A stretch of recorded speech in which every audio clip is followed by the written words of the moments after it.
Hello, hello. Welcome back to Dreamy Thatch Grow. I am Bryn, and it is lovely as always to see you. Doing a reading. As a recording, it is for stepping into the new year, but really it works for any kind of resetting of a cycle for yourself, and that can be tied to a traditional resetting of a cycle like a new year or a new month or a birthday or anniversary. It can also just be a random Tuesday at 2 in the afternoon if that's when you feel called to step into a new era for yourself. The reading I'm doing today is one I just made myself, though I'm sure it has a lot in common with many other people's readings and spreads of similar theme. It's not specific to a new year. I call it the midnight chime reading, and what I mean by that is the hands going around a clock, and when they both strike midnight and it resets to a new cycle. And so it's just stepping over into a new cycle like that. Notably with a clock, with the day, bear in mind that that's a man-made thing that and same with the new year. We decided that's the time that the day resets. We decided this is the day that the year resets. And so you don't need to feel at all embarrassed or out of place if you're just trying to feel like you are stepping into a new era at any time. It's all made up. It's just going with what feels right for you.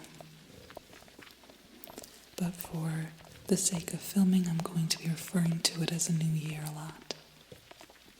And that's just sort of the energy that'll be here for this reading.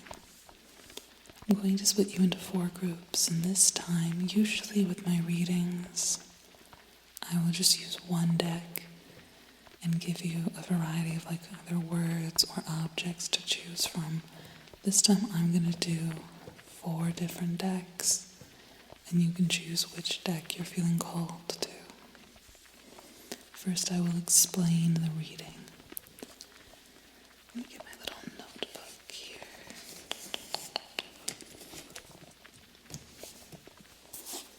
So I don't forget anything. So, I call this the Midnight Chime Spread.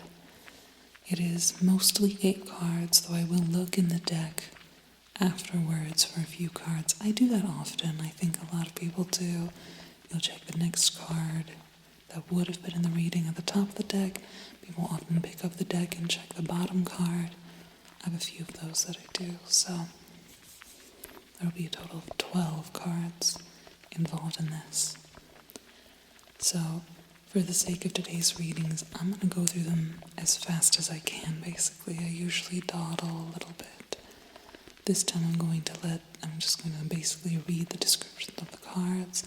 I'll make connections where I feel called to, but otherwise I'm going to leave you to interpret them as you will. This is one of the readings for me that's usually a little bit more straightforward, so that should make it a little bit faster.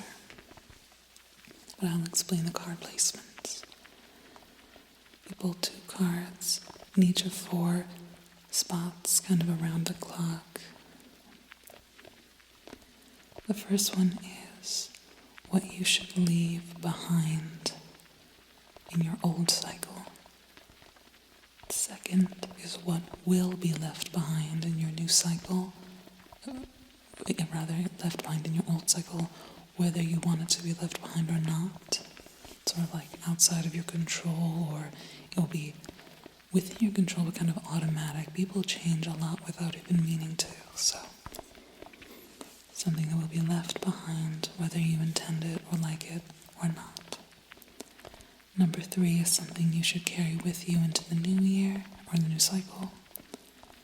Number 4 is something you should not bring with you into the new cycle, but will, or at least will try to. The 3 and 4, I usually think of those as 3 is the maintain card, something to maintain, and 4 I just put you would. That's the you would card. Card number 5 at the bottom is a change card. So that's an element not to relinquish or to maintain, but rather something, don't let go of it entirely, but maybe alter it. Maybe deprioritize it, or maybe change your relationship to it. That's that card. 6 is the focus card. It's really the main card of this reading. It is sort of the overall general vibe. It's the thing to focus on in your new cycle, the thing to come back to. It is also closely related to 2 of the other cards from the deck we'll be taking a look at. The 7th card is the card, it's something you haven't thought about enough yet. I love cards 7 and 8 in this reading. They have been so good to me. And I find them usually the most insightful. So 7 is, it's you haven't thought about this energy or this idea enough yet, and would be well suited to moving forward. Then 8th card is untapped potential, also known as like a resource you could tap into in your new cycle to help you. Then for the 4 cards I like to look at that are still remaining in the deck after the reading. So the top card that is left in the deck after you pull like the main cards for the reading, usually I refer to that as the cusp card. And that's basically like, here's something that was almost in here, but the deck wants you to know it very decidedly just barely wasn't. And that can be very revealing sometimes. However, for this reading, I actually have it a little bit different. The cusp card is actually the second card down in the left in the deck after the main 8 are pulled. And the top card, you basically pull as if it is, like with the energy that it is part of this, it has the energy of being like, if you had only pulled 1 card for this whole reading, it would have been this. And so let that color how you take in the rest of the spread. I don't fully know why I did this. I think it's because the very first time I did this reading for myself, I had planned it all out, and then when I was shuffling, a whole bunch of cards just fell out, and it was exactly 8. But for some reason, I when I was about to start with them, I was like, I feel like this top card here is still meant to be part of it. I'm not going to pull from the top of the deck for all 8, but I feel like this top one should be part of it. And so I've decided for this reading in general, the top card is always a part of it, and it has that's a general vibe across the reading, which is weird and bad that I do that, because that's also what I do for the root card, which is what I refer to as the bottom card left in the deck. I know a lot of people call that the shadow card, or some people treat that as the opposite, or as a warning, or a shadow or something.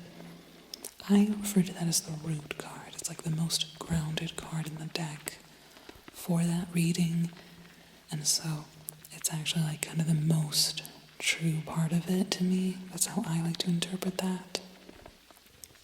And so for this reading, that root card, the top card, and the 6th card, the focus card that's actually in the reading, all kind of work together in conjunction to give an overall vibe. Now, if that seems a little bit convoluted and unnecessary, I don't disagree. I just sort of did this. Sometimes you just come up with a way of doing it that gets stuck in your head, and with a tarot practice, it's so often about just sticking to what feels right in the moment. And so this is what felt right in the moment that I made this, and so I stick to it now with the reading. It sounds really convoluted, but I find in reading it, it's actually a more straightforward reading usually. It usually ends up making sense. So after that top card, the second one down left in the deck, that's considered the cusp card of this reading, and it has the usual cusp meaning as I explained, which is like, this is almost what the deck is saying to you, but not quite. And then the last one I will look up. This is a spread I originally made just for myself. And so this one makes sense really just for my practice.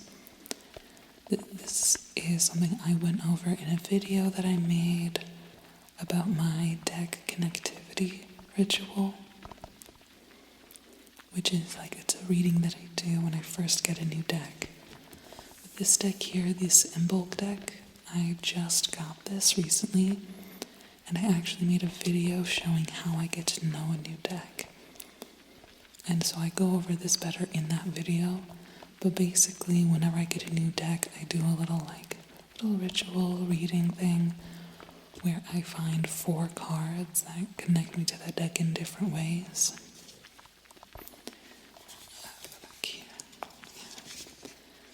And so each of them have 4 that connect me to them. They are called Conduit, Mother, Mirror, and True Root. But I'm not going to go over those in detail right now. It doesn't matter. Basically, the last card that I look at in here, you can think of as just like the card that I feel most connected to with that deck.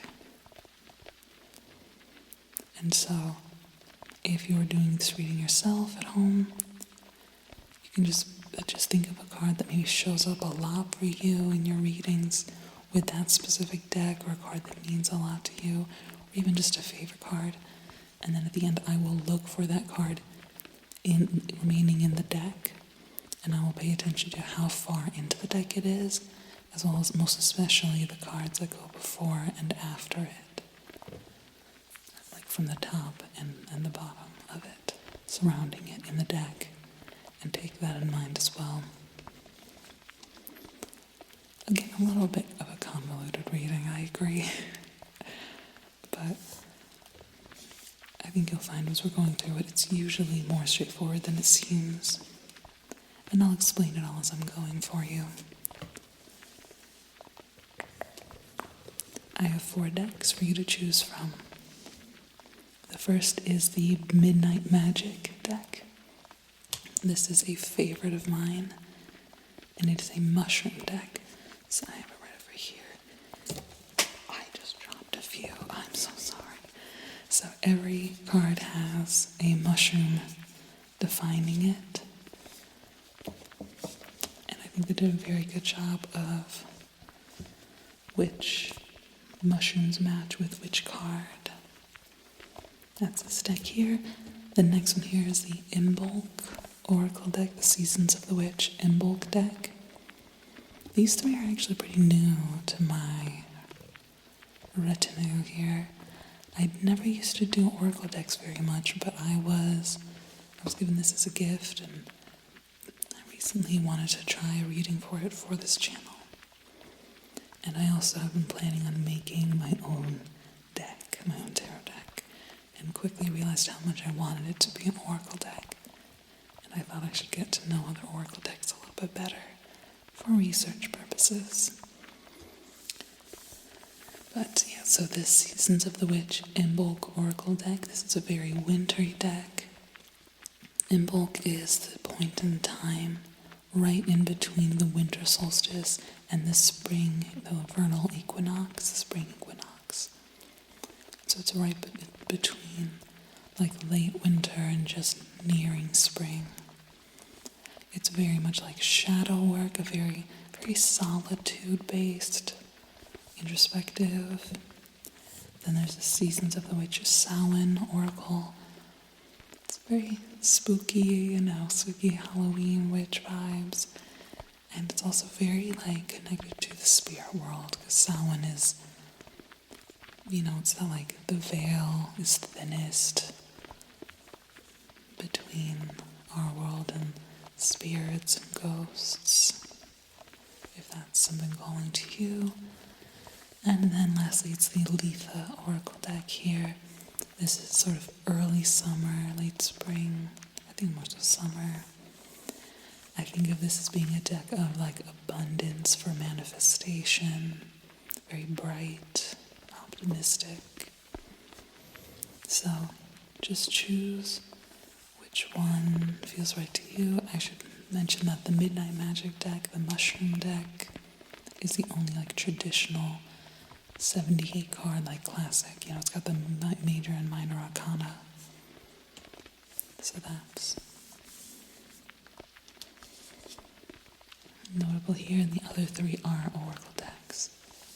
So you pick whichever one feels right to you and go to your reading.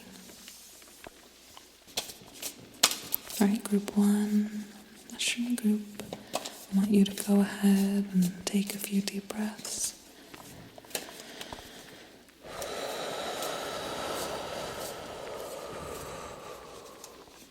Just focus on that sense of stepping into a new cycle for yourself. Stepping into your future self. What that should mean, what you want that to mean. All of that. I've already explained the reading, so I'm just going to try to go through this as quickly as I can just for time, because it's going to be a long video.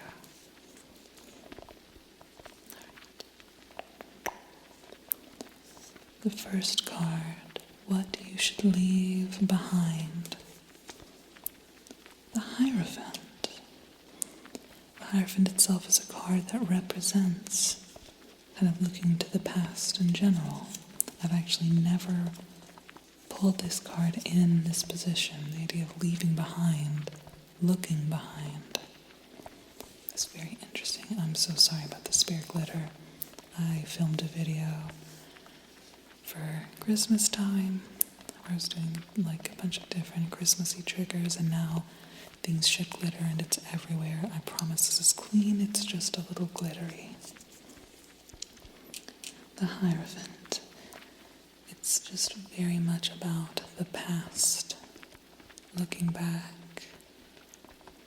It can be about learning from the past, but it can also be being stuck. So, this being leaving it in the past, maybe you've been feeling a little bit stuck, feeling a little bit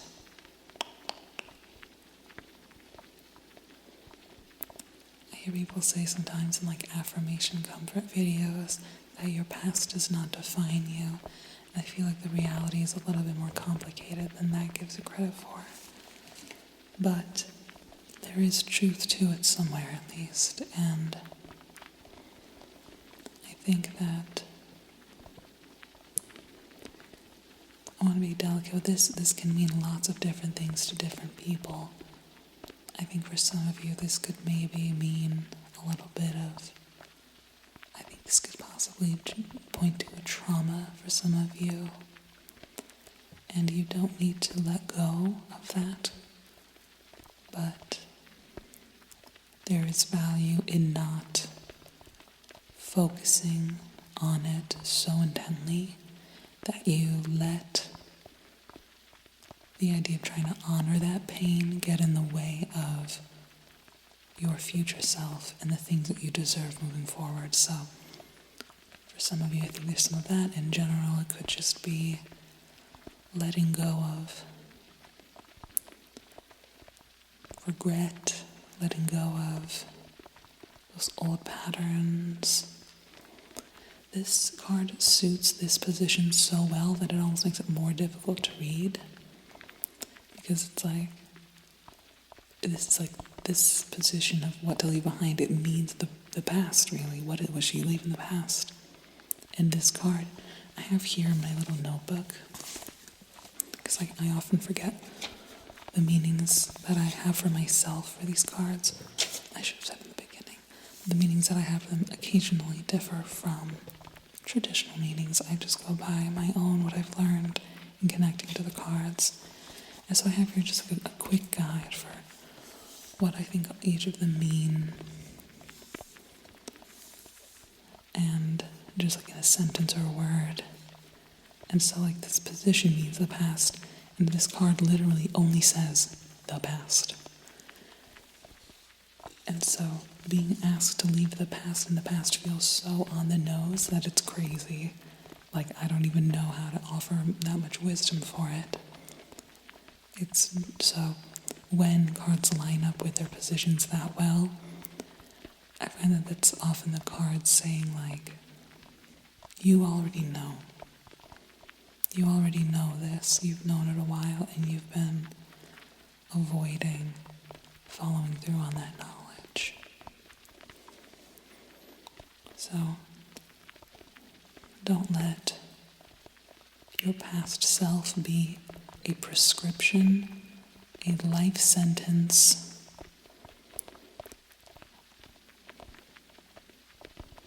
don't let it be a prescription, don't let it be a life sentence, and don't let it be a limiter or a qualifier that you are putting on yourself. Card number 2 is what will be left behind moving forward, whether you're happy about it or not, whether you intend for it to be or not. Sometimes it means something outside of your control, but sometimes it also means a change that you will be making, but automatically. So that's this card. What will be left behind, whether you want it to or not. And it's the 3 of Pentacles. This is an odd reading. Okay. This card usually means collaboration. But I forgot that in my notes, I also have the word apprenticeship.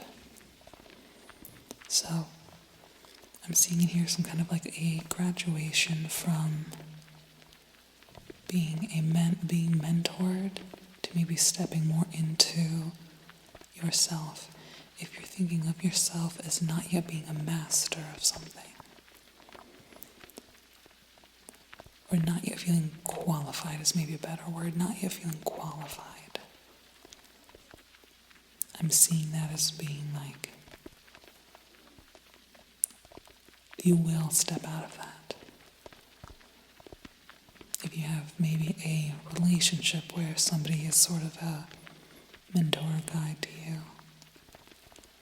I'm seeing that as sort of like maybe that part of that relationship is going to alter in such a way that it's less of that apprentice vibe. I might come back to this as we do more of the reading. This is a strange reading so far. I did this reading with this deck for myself just a little bit ago.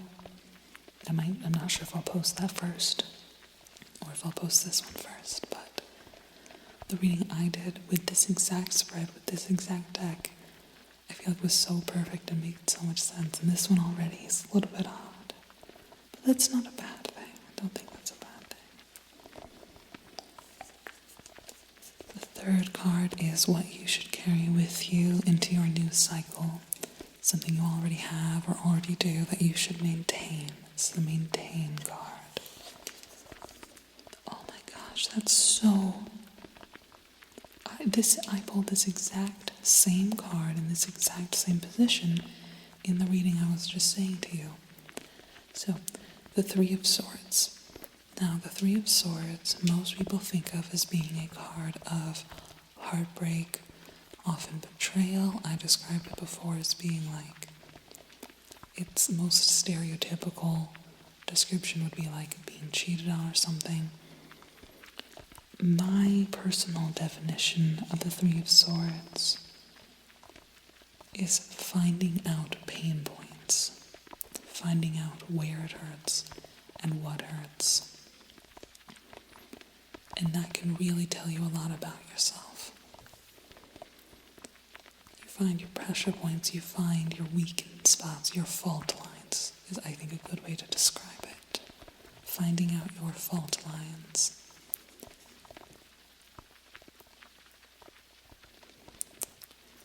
This can feel like a very scary and bad and sad card, but I know for me, I just pulled this for myself for this next year in this position. And initially the idea of bringing the Three of Swords energy with you into the new year feels like bad and scary. I don't think it is. I think this is a call to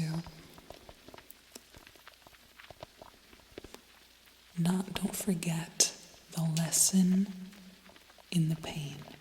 Don't forget what you've learned from the pain. Knowing your pain points allows you to bat down the hatches.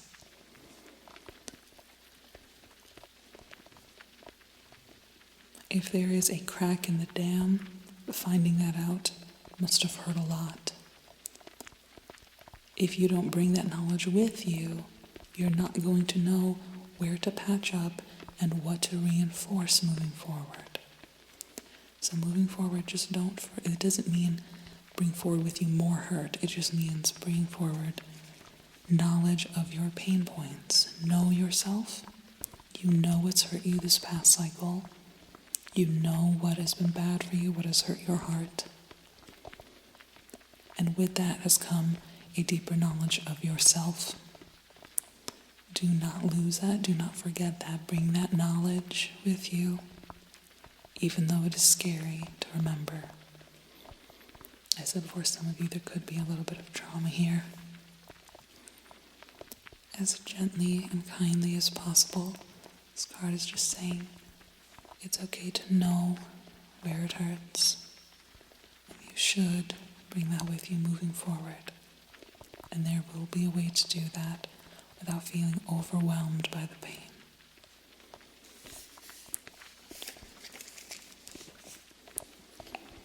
The fourth card is something you should not bring with you, but will try to. I also call this the you would card. You would. That's classic you. But the cards are letting you know you shouldn't. Though I find with this position, it's usually something you already know. Though not always, I guess. Oh, the Emperor. The Emperor.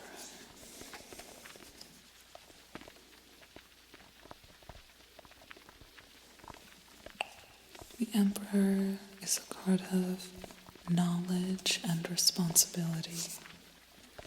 I'm actually going to read the description for this one because that seems so positive.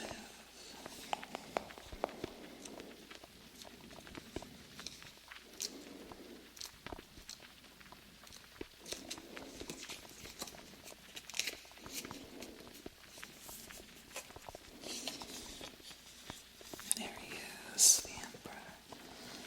The mushroom representing is the fly agaric, the classic red spotted toadstool. Stability, discipline, dependability, and leadership. But because it's in a more negative position, I'm going to look at its reversed description. Lack of control, stubbornness, tyranny, and rigidity. I don't know why, but I was immediately drawn to the word rigidity. So there could be a sense of stubbornness here.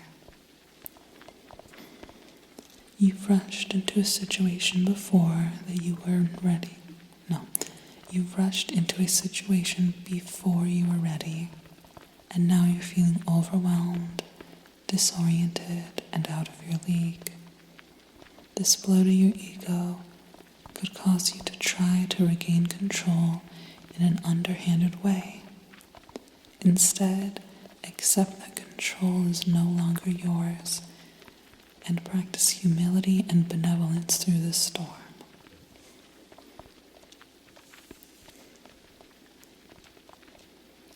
Lack of control. I'm seeing multiples of these point to some kind of past trauma maybe. I did not think this was going to be a more serious reading. I do a lot of reading of a shadow work reading that I do, a shadow work spread that I do. And that one I expect to usually get more intense. I was not expecting this one too. Please don't be scared by that, that's okay. It's alright here. It might not even apply to all of you, but you know if it resonates or not. That idea of some kind of maybe specific event where you felt like you lacked control. And in that there can be a strong sense of attempts to regain a sense of control are so valid and understandable, and also almost always unhealthy and bad. It is hard to do that well. So for some of you, I'm seeing a little bit of trying to regain control, which is very easy to do in a bad way. And so bear in mind that knowing what hurts. And I think with this in mind, maybe noticing, you probably already know your own patterns. I think there's advice here to notice, or when you notice those patterns coming up, remember why you're reacting like that. And they can really help you to snap out of it a little faster, and also to be kinder to yourself with it. For those of you who don't feel that idea of some kind of past trauma resonates, the Emperor, I think, maybe represents that stubbornness, that again, it's just that holding on to the power. And you do that because you like feeling responsible. Maybe you like feeling in charge, perhaps not of other people, but for other people. And that's a good thing to want to do. But it's also very easy to do it wrong and to do it unhealthily. So don't be stuck in your way about it, and don't try to grasp onto that sense of control so strongly.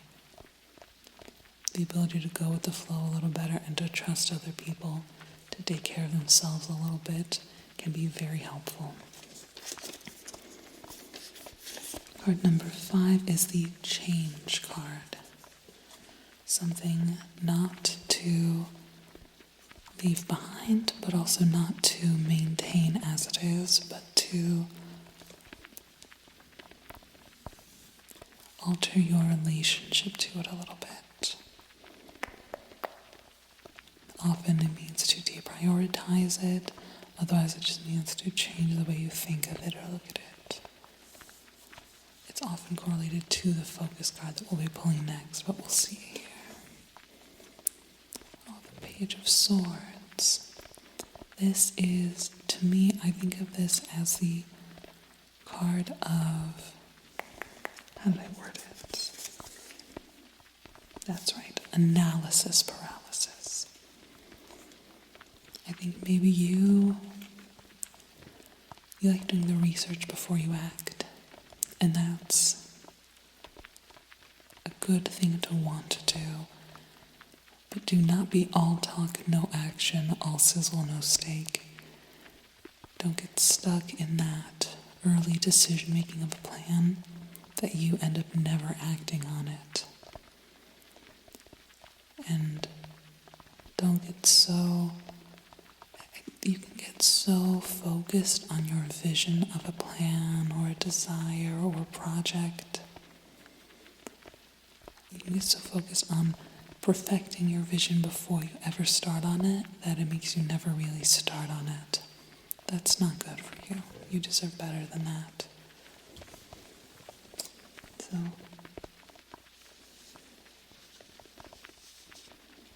yeah, change your relationship to the way you research your projects and plans, and don't get stuck in that analysis paralysis of early decision making.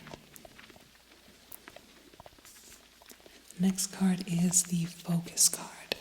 This is the main thing to keep in mind moving into your next cycle. This is what you should mostly come back to and think about for the new year. This is the thing to meditate on moving forward. You got the Wheel of Fortune. The Wheel of Fortune I think of as being a card of just representing cycles and trusting the process. I was saying that about like going with the flow over here. Perhaps a better term for it is trust the process.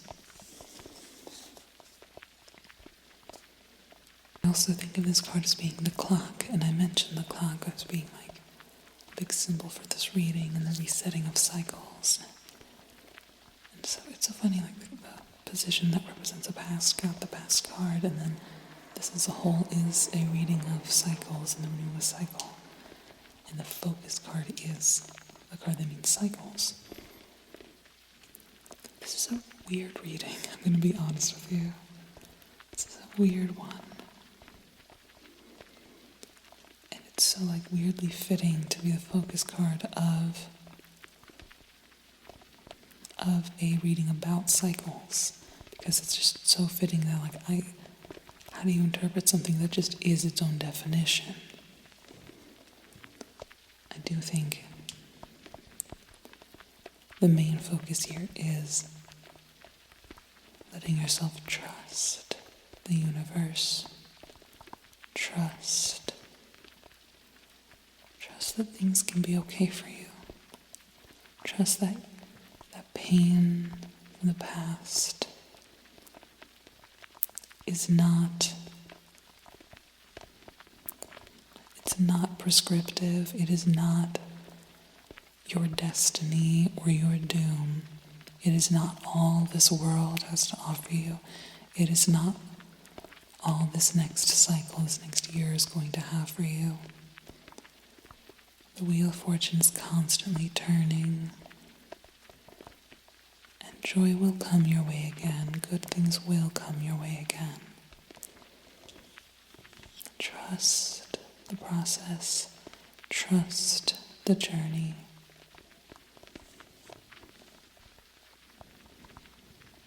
I was just looking over the spread again. I didn't mention how much the Emperor makes sense with the Page of Swords. That analysis paralysis really ties into that clinging to control. There's like a desperation in there that just...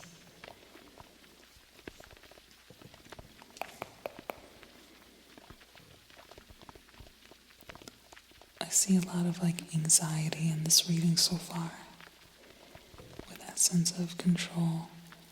And so, please take this card as a sign that it is safe to let go, just a little bit. And you don't have to forget what hurts. You can remember your pain points. It's okay, that's good. But don't get so stuck in the need to control whatever happens next, because it's okay for you to just allow the unfolding.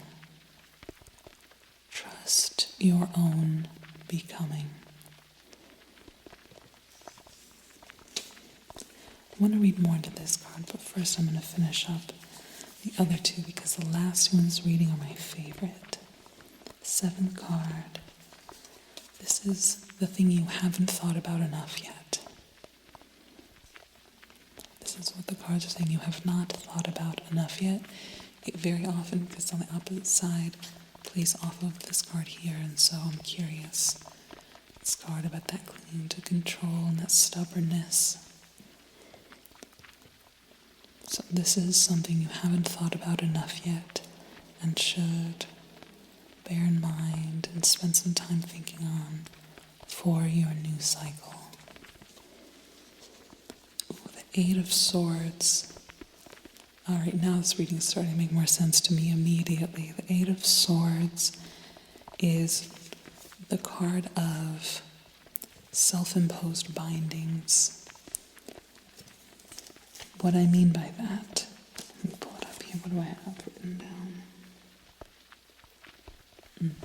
What I have written down in my little notebook here is the word wallowing, and also believing your own worst narratives. I think that's something I was already talking about with some of these other cards here.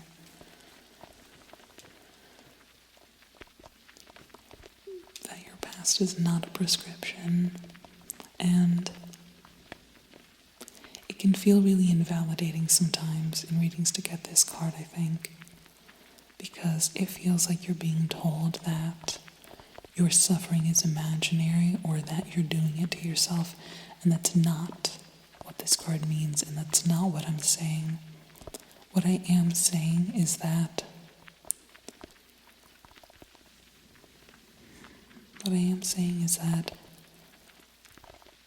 sometimes you stay in a place of a loss of power. Sometimes you stay in a sense of powerlessness that was inflicted against you longer than it is being inflicted against you. And that makes you think that, first of all, you are helpless.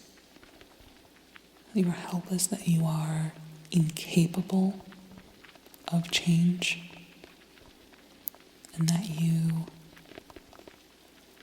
that there's nothing better waiting for you. And that's not true. You're just talking about that. The wheel of fortune, the tides of change, they do not stop for anyone, and they will not stop in this place for you. How do I want to put this for you? A lack of precedent is not impossibility. And so if you don't have the precedent for joy and for feeling in control of your life and yourself, if you don't have precedent in your life, if you don't have the past experiences to go off of that make you think it's real, it's so easy to feel like it's not real and not possible. That's not true. That's you getting in your own head and thinking that dooming yourself is the only way to honor that pain, and it's not.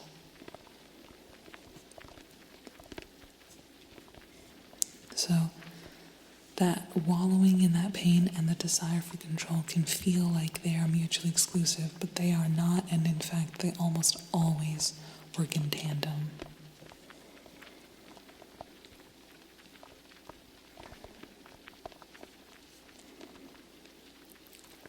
A lack of precedent is not impossibility.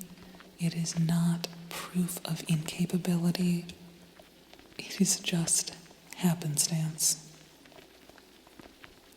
And you should not bring the past with you so heavily that you stay in these bindings that are no longer being inflicted against you. And that doesn't mean that all of your lack of control is imaginary, or that there's nothing that makes it hard. I don't mean to invalidate you like that. I just mean you need and deserve to get better at noticing in you and around you the pieces of your life that you can control. You deserve that. And please don't stay stuck in the past so heavily that you refuse to budge.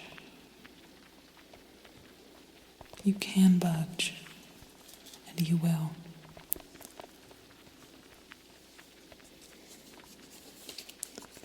And the 8th card here, the final official card of the spread. Untapped potential, which feels particularly good of a card to be looking at after 8 of Swords. So these feel very tied close together right now.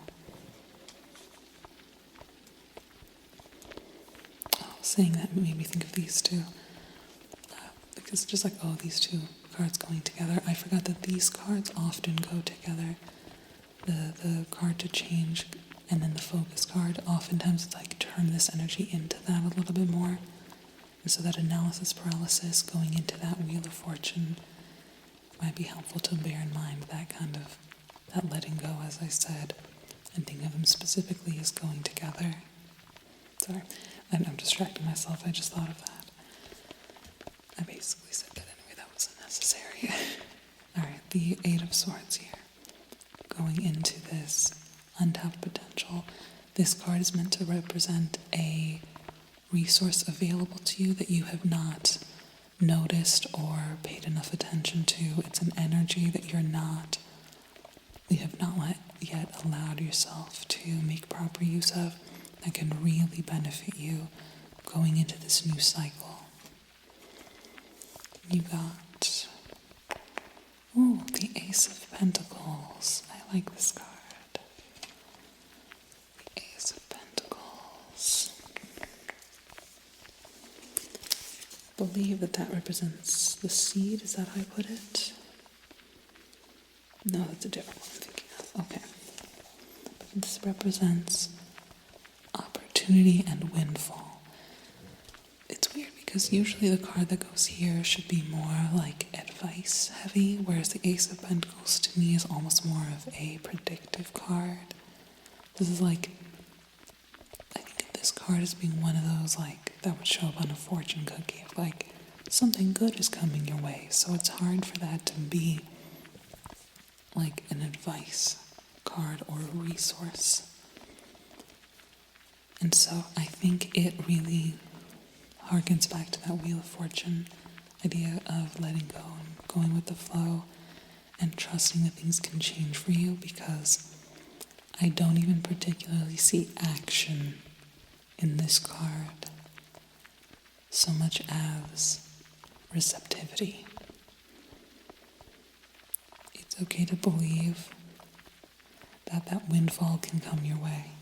This is typically a card that's like, I think in the description, the guide for this card, it even says that this card counteracts the negative effects of the other minor arcana cards around it, of which, I'll be honest, you don't have none. Definitely like the Three of Swords and the Eight of Swords. Some very sad swords in this reading for you, and that's okay. That's okay.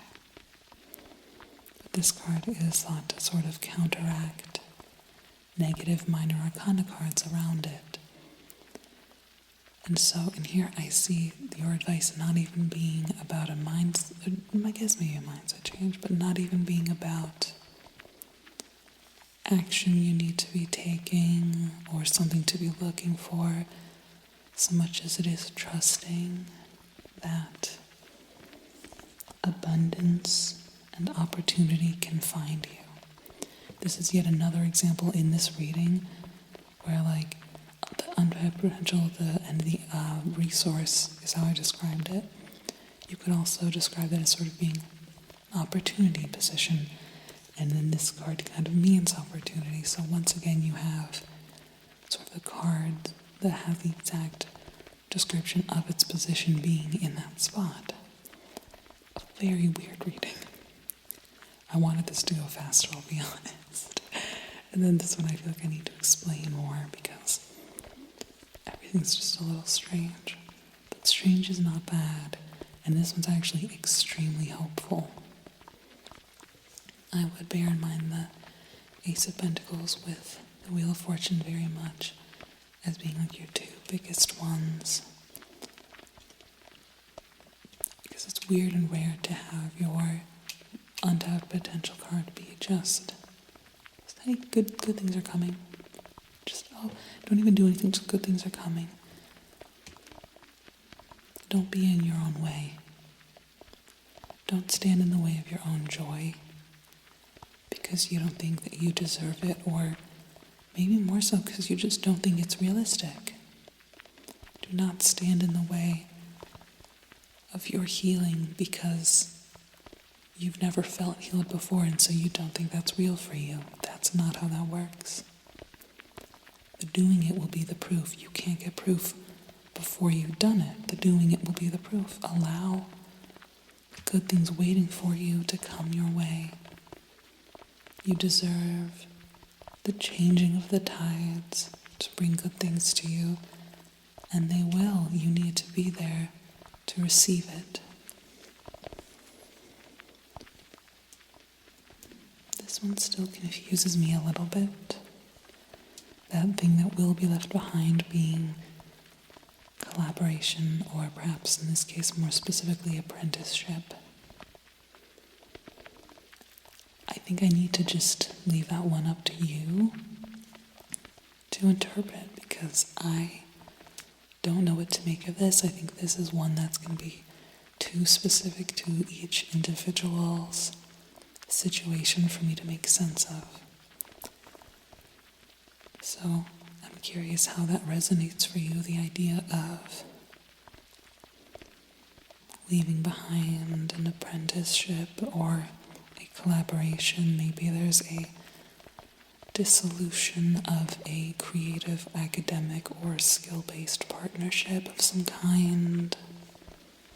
It could be romantic or familial, but that was not initially what I got from it. Familial could make sense with the Hierophant right here, with that sense of the past, and maybe there's somebody older than you who needs to not be a major presence in your life.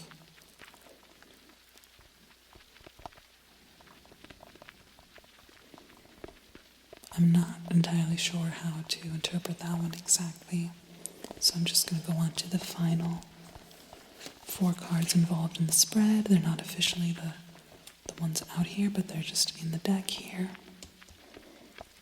The first one is the top card. This is just sort of a general vibe to allow it to cover the color, this reading.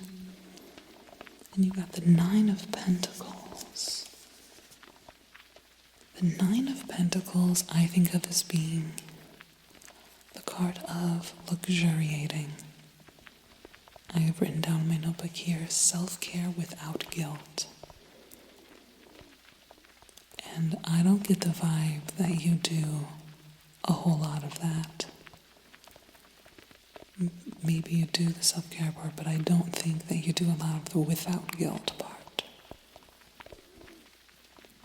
And so in this new year, I want you to keep in mind this idea of self-care without guilt, without apology or explanation. You deserve a feeling of luxury a little bit. It doesn't have to be too much or too exorbitant. It doesn't have to be expensive, but just letting yourself feel good. Allow yourself to feel good. And again, bearing in mind your pain points doesn't mean that you don't get to feel good. The next one I'm going to look at is the bottom card. I consider this the root card. Maybe the most grounded energy for this reading. You get the Hermit. Now, people think of the Hermit as being the loner, and it's not that simple. I describe the Hermit as being not the weirdo in the shack or in the cave. It's actually more like a monk taking a vow of silence. So it's a reflection, and it's a time where you learn. This, to me, contextualizes the 3 of Pentacles being in that leaving behind thing, so leaving behind collaboration or apprenticeship. It is time to allow yourself to learn, not just from other people, but specifically from your own self-reflection. In the gentlest way, if you are willing to try therapy and able, maybe consider it. If not, or in addition, I highly recommend you try some not therapy. I highly recommend you try some meditation. Just taking time to sit still with yourself.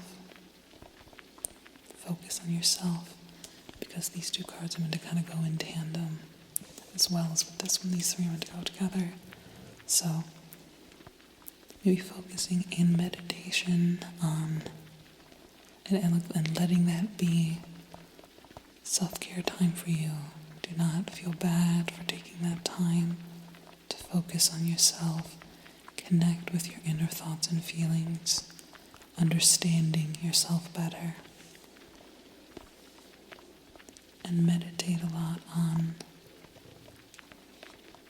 that idea of change and fortune coming your way even when it feels like it is stuck still. The Wheel of Fortune is not a broken clock stuck on your suffering. It's just not. And the last card I will look at here is... Oh no, there's two more, I forgot. So the cusp card, this is something that it's almost saying, but once you know it's decidedly not. And that is the Eight of Cups. The Eight of Cups, what I have written down is sunk cost fallacy.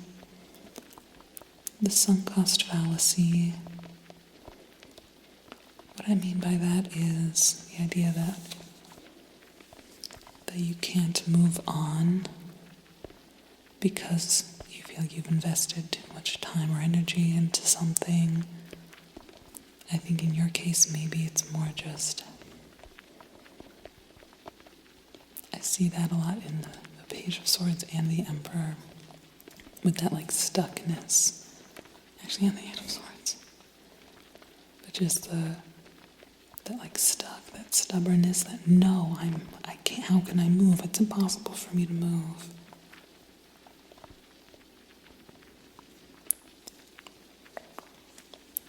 It's not impossible for you to move, I promise. Now, usually the final one I will do is looking through for like that personal connection card.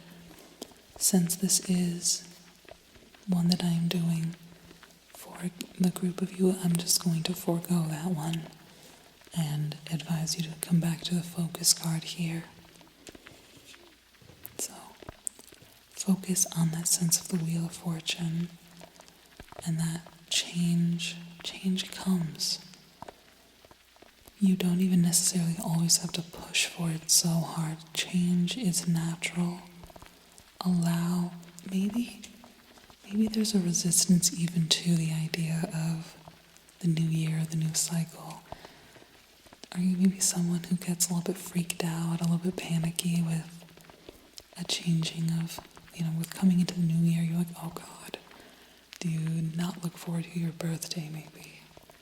Anything that feels like, there's like more new time, a new cycle, like maybe there's a resistance to that, which I think is very common and very okay. Take this to mean that you don't need to be afraid of that. Good things are coming to you, and you deserve them. And the things that you've been through in the past are just that. They are the past. And that doesn't keep them from being real. That doesn't keep them from affecting you. I know.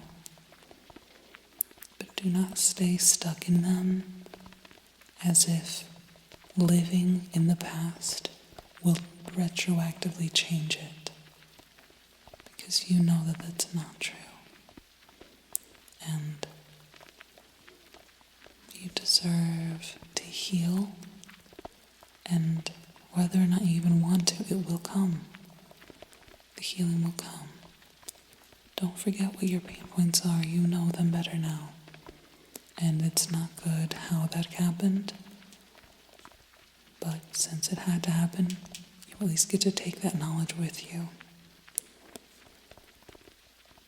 and you get to notice when they're being hit, which will make you better at dealing with it. That is possible for you. Healing is possible for you. And good things are coming your way. Do not be so afraid of change that you live in the past.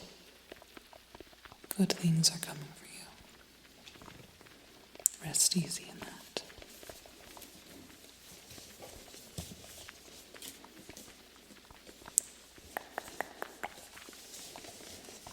2.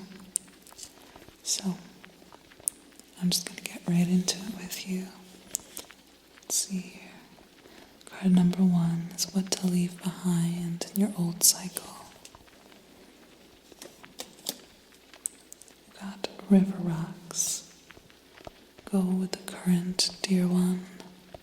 Find peace in letting go. Let life wash over your soul and welcome your becoming. Now, I've gotten this card before, and in it was an advice to go with the flow rather than being stubborn, and so, because it's an oracle deck rather than the classic cards, we need to be a little bit more interpretive. So in its position, I think it's saying to let go of stubbornness, leave behind that stagnation of fear, leave that behind. Let go of stubbornness from the previous year if you've noticed periods of inaction in particular. Card number 2, what will be left behind, whether you intended it or not. Because people often change without even intending. Something that will be left behind. Got dream realm. Not everything is what it may seem. Bring yourself back from all time and all places, as a new perspective can be seen. Double check the booklet.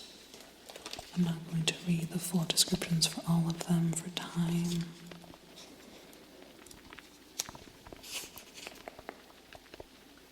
Yeah, romanticizing, denial, blowing things out of proportion. Sort of being lost in unreality. So I see a grounding, that you are naturally going to come more to a place of grounding in this new cycle. I see almost a maturity coming for you in this. I'm going to try to go through these as quickly as possible, I think, but yeah, so on purpose you should leave behind stubbornness. And perhaps without realizing it, in this new year you may find yourself feeling more mature and feeling more grounded.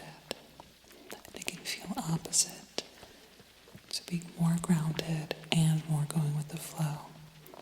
But it's not grounded, it's not stagnant or stubborn. Grounded often requires an ability to go with the flow and to allow the unfolding. 3 is what you should carry with you. I call this often the maintenance card. Something to maintain, to bring with you, but you're doing right. The coming of spring. Beneath my feet may stir the waking, spiraling surges of warmth that tell of life ready to birth. There's a hopefulness in here, and the idea of becoming. Maybe you feel like you've been in sort of a journey for a long time of becoming who you're meant to be. And perhaps you felt like that's taken too long, but it hasn't. And it's a good thing that you're letting that happen slowly. And while you should leave behind that stagnation that's coming from stubbornness, it's okay to let yourself blooming and blossoming come naturally with the passing of seasons and with time. It will come for you.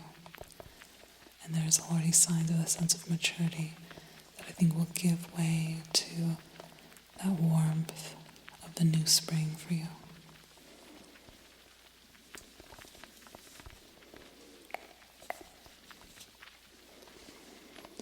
The fourth card is something that you should leave behind, but will be unlikely to, or at least you're going to try not to leave this behind you, but you should be more aware of it and should leave it behind you. You've got grimoire. Keep what is sacred near to you, for it is only to be shared when you are ready.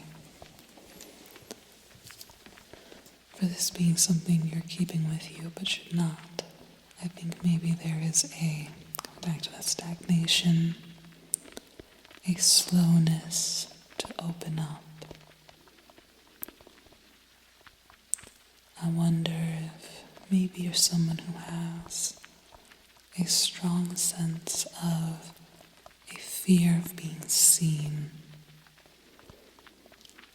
Allow yourself to be seen. Do not bring this with you.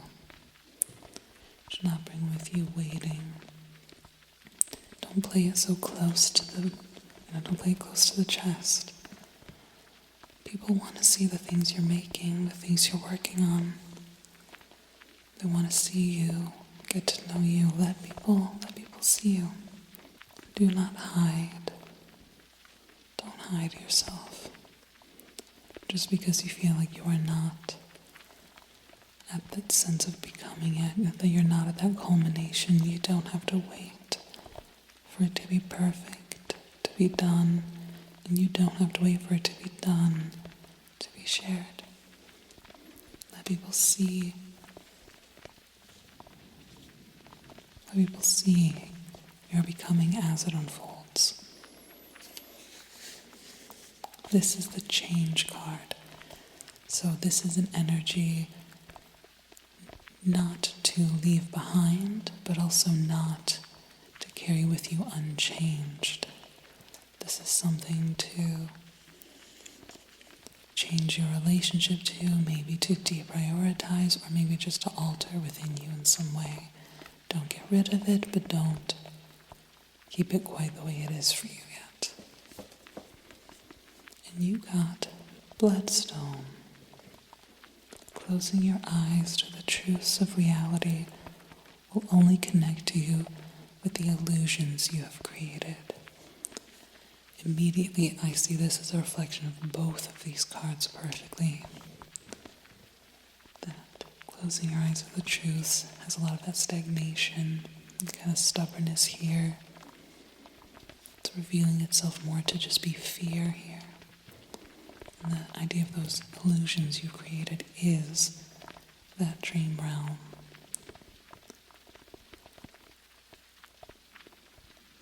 You don't need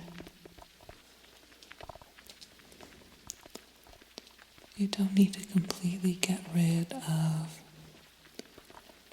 your daydreams or if you have like distractions for yourself, if you have like maladaptive daydreams, you don't need to get rid of them entirely, but you can't let them distract or detract from your real world. That's just coming from that place of that fear, stubbornness through fear. But you've already started this thawing over here. And that maturity is coming for you. And that's a good thing. You don't need to be afraid of it. You don't need to be afraid. I'm going to look at this card real quick in the book. I've never pulled it before, I don't believe.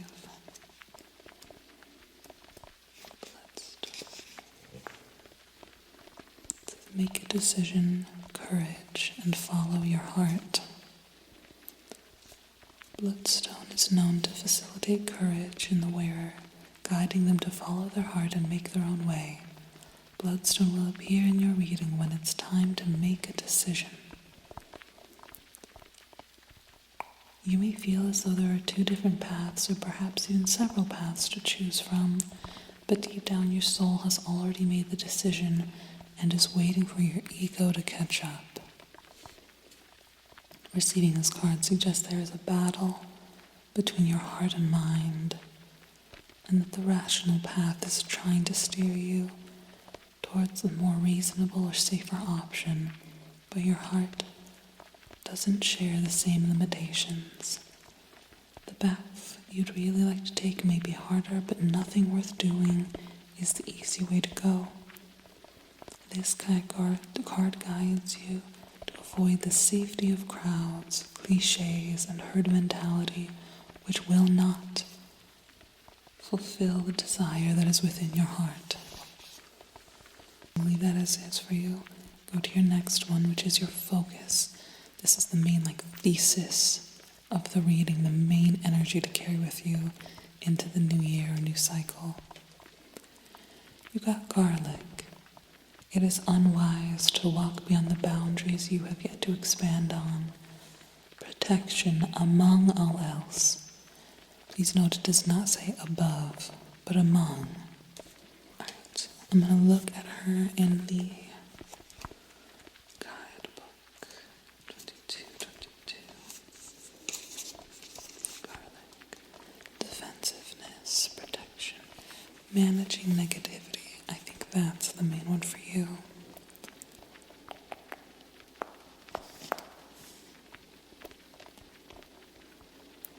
The garlic card suggests there are people who are working against you, or perhaps that is your perception of your situation. There is likely resistance from others, but it may not be as bad as you might think. Whatever you are facing, receiving this card means you are more than capable of defending yourself against any attack you may face. I feel like I see this as correlating to this grimoire card over here, as wanting to carry with you that, playing it close to the chest, but you should let that go. I think maybe there's that fear of judgment coming in here. And this card is letting you know that you don't need to be afraid of that because you already have what it takes to bear that.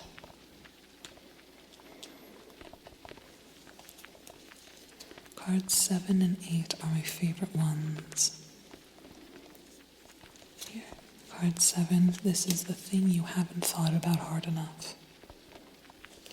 The thing you have not thought about hard enough.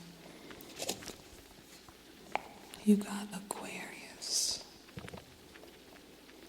All are capable of dreaming, but it is those who surrender to vision who are visionaries. This pulls beautifully away from the dream realm and a little bit of bloodstone. I see this as like turning from dream to vision is like, that's a beautiful change, and as I said, a very maturing change to see. It's the place where dreams turn to goals. It's when you take them seriously and when you make them plans and you take action, reasonable, realistic steps towards it.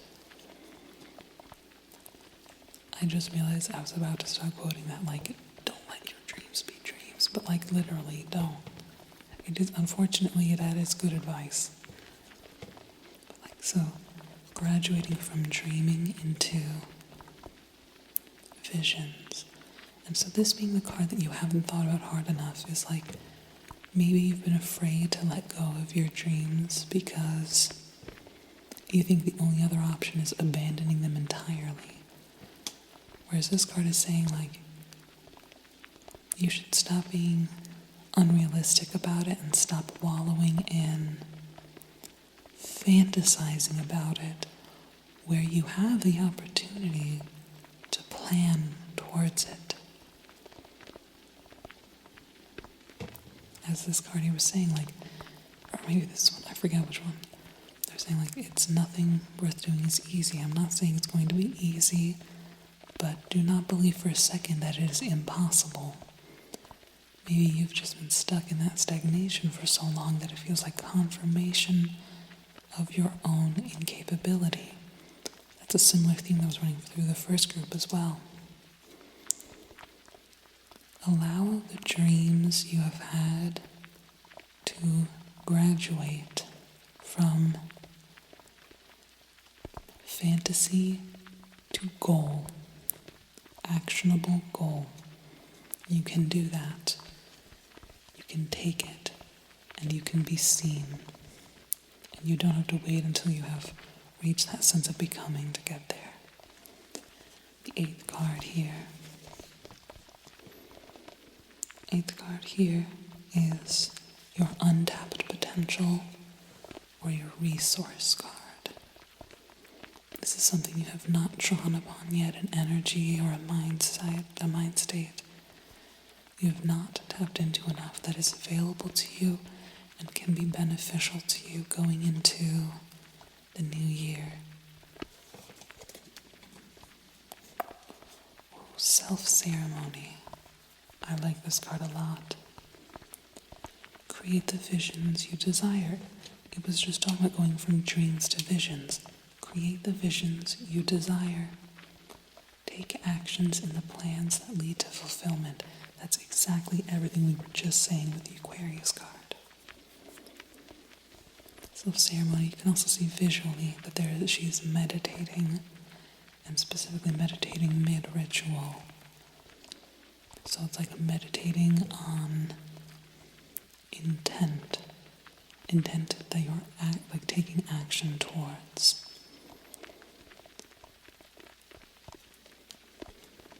This reading feels very straightforward. The first group, was a little bit of a weird one. This one has come back to feeling like it makes a lot of sense to me, as this spread usually should. I like this for you a lot. But it's just wild the way that the specific wordings of the cards bounce off of each other so well.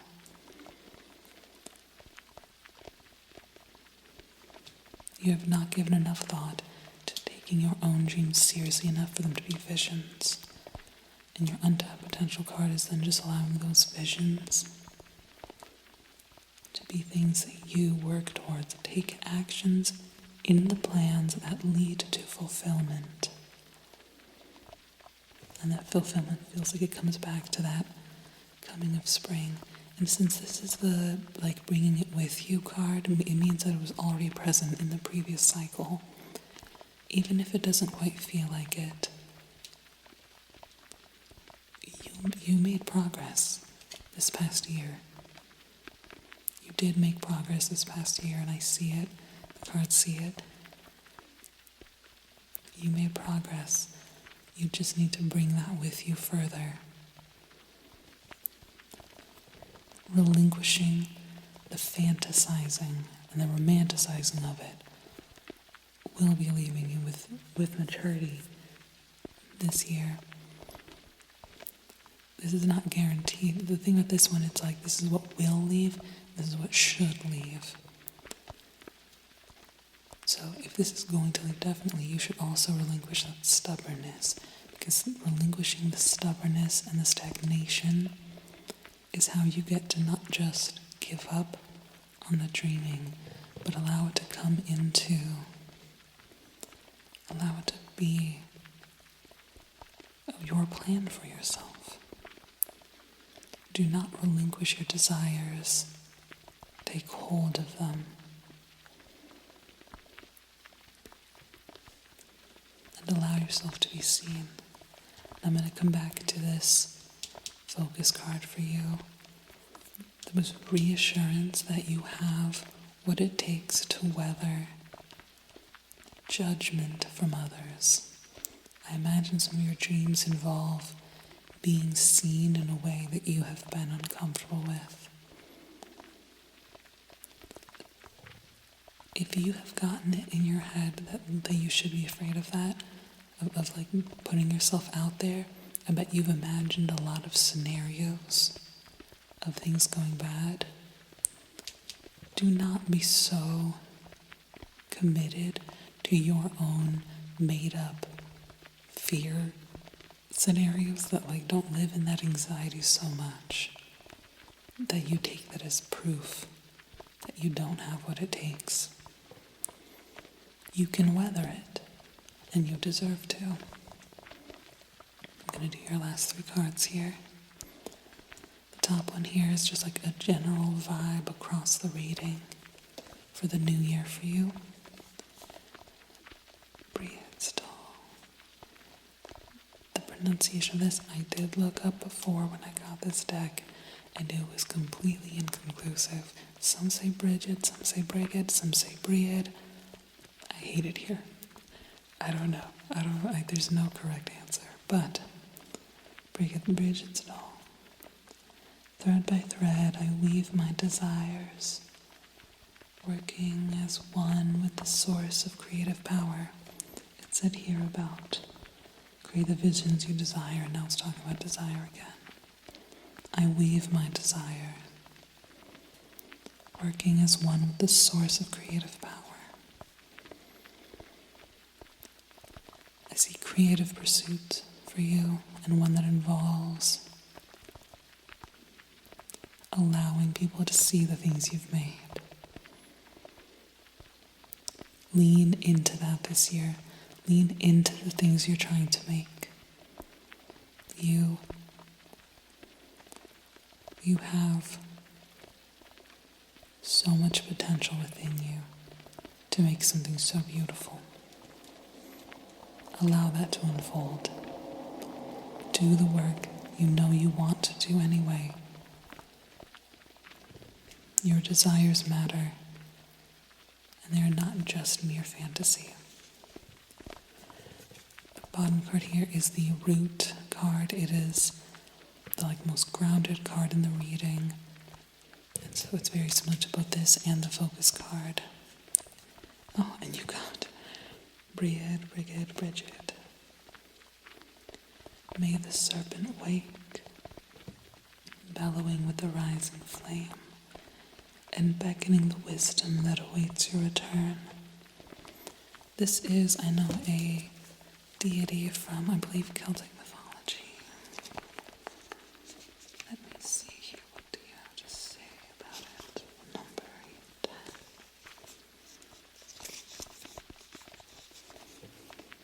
Many manifestations, embracing all of your parts and authenticity. That makes perfect sense, especially over here against that fear of being seen. Your authenticity has value. As you move forward with the creative pursuits. And the last one I'm going to look at is your cusp card. This was almost in the reading, but the cards want you to know it decidedly wasn't. So this is something it is not quite saying. And that's casserole. Trust in the flavors that led you here, an unexpected alignment. Let it move you in ways that capture your soul. So the flavors that led you here, I see it saying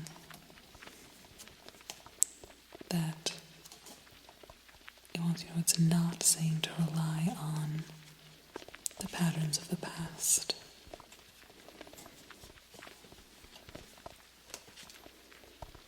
Which I think comes back to that sense of river rocks and stagnation. Your past has nothing to offer you.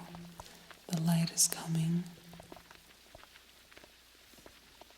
Be prepared to embody that light. Be open to receiving that light. And focus on your desires. And believe that you don't have to keep romanticizing them to the point of fictionalization. You get to make things happen for yourself.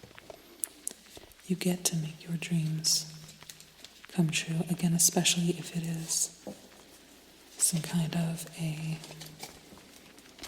creative pursuit, I think you should really focus your energy on that and keep coming back to the energy of that garlic card that says that you have what it takes. You don't need to be lost in the vigilance because you have the ability to bear judgment from others. That's it for you, Group 2. Thank you for being here, and I look forward to seeing the things that you make.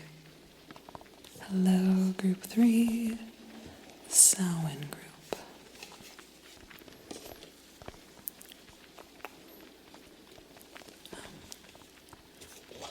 I already warned Group number 2 that I've only ever done this reading with the classic 78 card decks, never with oracle decks until now, although I feel like their reading went very smoothly with it.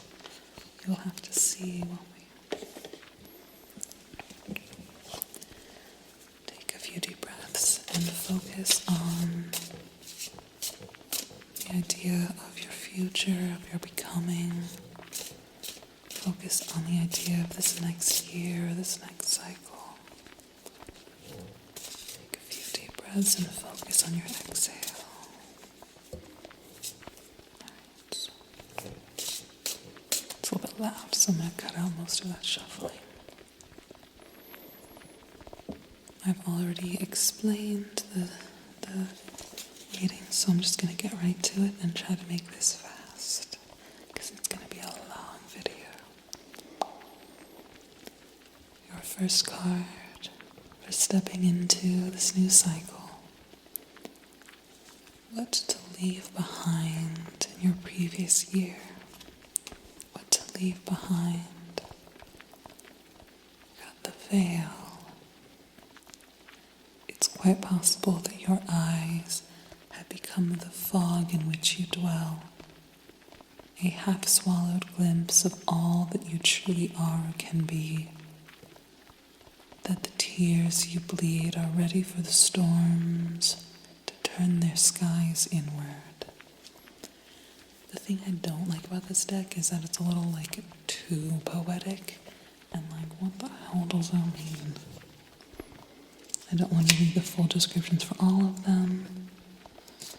For the sake of time,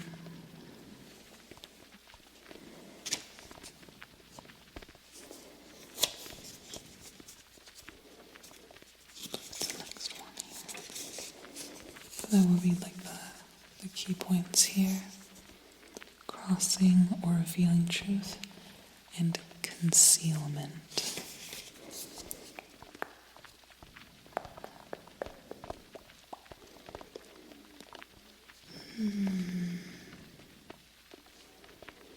Upright, it means that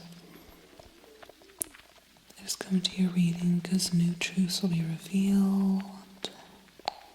However, because it's in a more negative position, I like to read what I call the shadow readings, but sometimes people have them as reversed meanings. I don't usually do reversed cards, so I'm going to look at its reversed meaning. Know that there are truths that are being concealed. There are some things about your situation that have not come to light, and now is not a good time to make any decisions. Wait until you have more information. I'm just skimming it.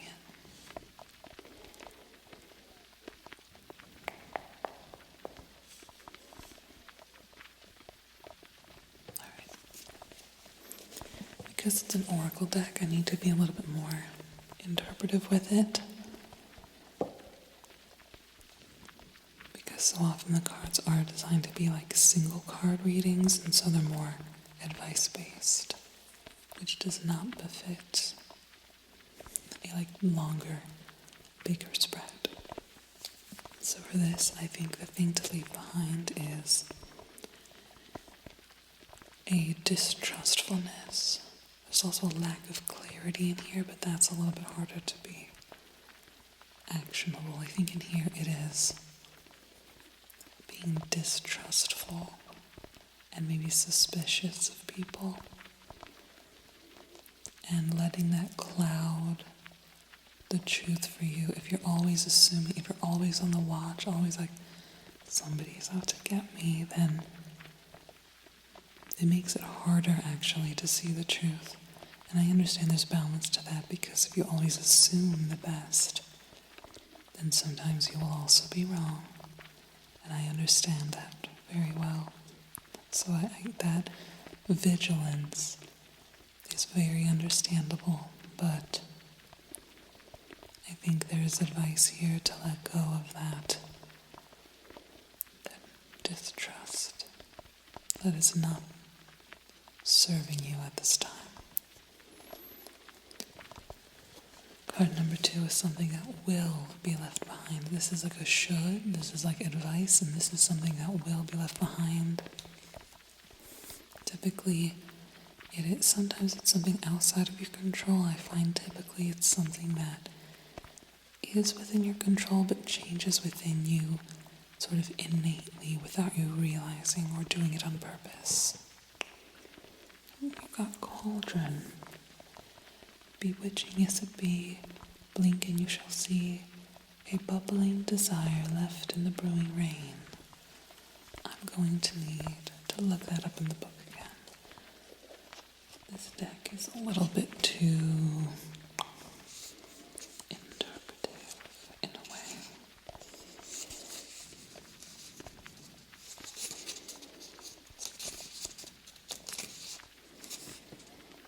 Transmutation, vessel, metamorphosis. So I think in here there is a sense of change.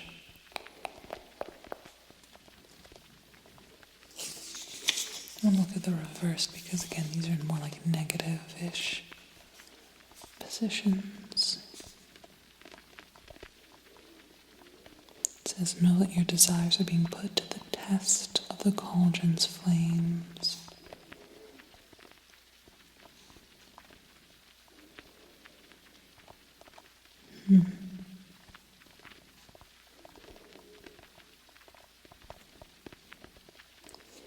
I've seen here a lot of the word challenges, challenging, but also a lot of like change of self, that sense of transformation.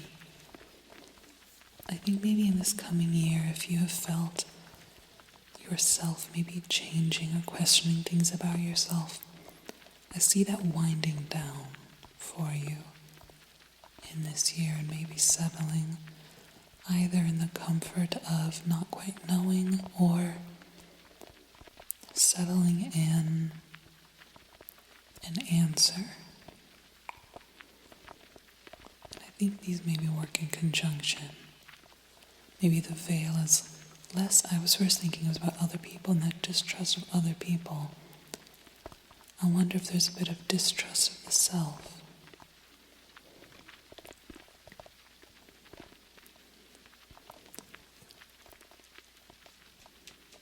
This is an interesting one. I think that cauldron here is signaling to you that you kind of will reach almost a sense of homeostasis within yourself in this coming year. And it's going to be harder for you to recognize that that's happening, to appreciate and enjoy that happening, if you do not also optionally lift the veil from your own eyes. Let go of that distrust of the self or of others, but I think most especially of the self. Let's keep going for now. Number 3 is what you should carry with you. What you should bring with you, something you already have, already do, already think, that you should absolutely maintain in this new cycle. You got frog. May the lily beneath your breasts allow you to drink from its healing waters. Be still, for there is serenity behind the drowning croaks. What a weird card, hang on. This deck is a little bit of a weird one for me.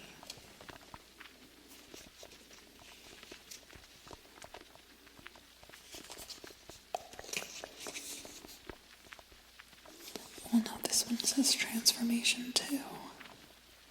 Transformation and serenity. What is the distinction?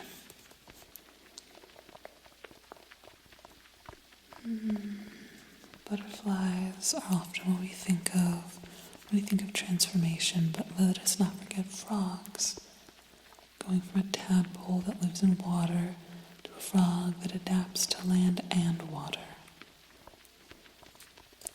My first thought for a quick second, and this is crazy to say for a group reading, was somebody's bisexual. I'm so sorry. I'm so sorry. Somebody's going to realize they're bisexual. I'm so sorry. I don't know if I should cut that out. I don't. That was just my first thought, the way that it described the land and the water and the... I'm so sorry. Somebody might be bisexual, though. I don't know. For some species, this process takes a couple of weeks. For others, it can take months, even a year to transform from one thing to another. Know that you are transforming, or the process will begin soon. This is a positive transformation, not the sort of dramatic transformation one might expect with the Banshee card. This transformation is easygoing, so much so that you may not even know what's happening. It's a subtle shift that occurs in the background until one day you realize things are different. There is nothing you need to do to move this change along. Like the frog, your higher self will take over and guide you through instinct. You need only pay attention to the urges you feel and follow those urges when they strike. This message is amplified if you also pull the wolf card. Be patient and know that this transformation has come to your awareness. It's not something that can be rushed or forced. Like the frog, this transformation may take days, weeks, maybe even a year or two to transform completely. All unfolds in accordance with your divine destiny. I don't actually think that it conflicts with the cauldron card. I think that they are about the same thing. I think that this being in the maintain position means that you know this has already been happening in previous cycle or cycles. And I think this is maybe the sign that this is going to rest at a place of becoming within this year for you. Is it crazy if I still think this is maybe like a sexuality or gender thing for a lot of you? That might not resonate for you, and that's fine. This could be a lot of different things, but I think a lot of you maybe, if you're having like gender thoughts, that's perfectly fine. Don't fret about it. Allow that becoming to unfold. With the cauldron, that sense of transformation of the cauldron is very like dramatic. It's fire and it's stewing and bubbling and boiling. Frog is slow and soft and easygoing, as it says. Allow whatever that unfolding is to happen. And again, really focus on lifting the veil from your own eyes. That doesn't mean understanding it all perfectly. It just means not second-guessing yourself, and it means not holding yourself back from realizing who you really are and who you've known you were the whole time. And if you're bisexual, let me know in the comments. If you've realized this past year, and I was right about that, but you have to tell me right now. That's crazy. I'm just going to the next card. Card number 4 is the thing that you the thing you should leave behind but will not. You're going to bring this with you. You're going to try. But the cards need you to be aware that you should really relinquish this at some point in the coming year. The coming of winter. It comes in lullabies deep within your mirrored flesh. Alas, it is time to lay your quivering chest upon the winter's coming. In this particular reading, I interpret this as being anxiety and being braced for bad things and lean times. And the cards are saying that you can relinquish that, and it is safe to not be so anxious about what the future holds for you. You do not need to be scared again. It's not always going to be the boiling pot. Sometimes it's going to come softly and slowly, and you don't need to carry with you that sense of like, what's the word? Not preparation, but like, there's a word I'm dancing around that I've forgotten. I apologize. But it's sort of like, yeah, that preparation and that like bracing. You can relinquish your fear of the future a little bit. It is safe for you to relinquish fear of the future. Did you click on this video because you're anxious about the new year instead of hopeful? You don't need to be. It's not going to be that scary for you.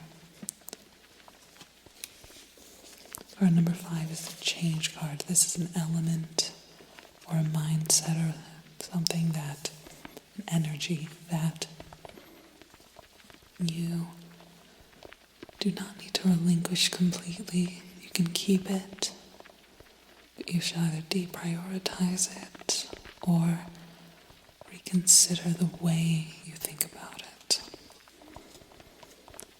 When you got reflection, all of these cards are making so much sense together, my God. You change the way you relate to reflection. And it doesn't necessarily mean that you're about to realize you're bisexual. I'm just saying someone watching this definitely is. And that's okay, and we love you. Reflection. Be wary of the things you believe to see with eyes wide shut. For they are mirrors of the mad, and truths only spoken with a bleeding tongue. Your sense of self is out of whack. Your sense of self is out of balance. It is not accurate. It's perhaps more accurate to say that it's not complete. Your sense of self is not complete. I keep kind of half joking about it being like maybe a gender thing or sexuality thing, and that may be the case for a lot of you, but it doesn't. It really can be anything. Your sense of who you are. This is a very introspective reading.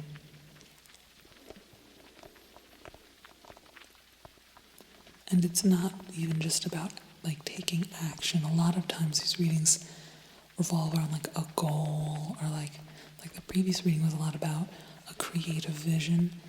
This is just purely about understanding the self better.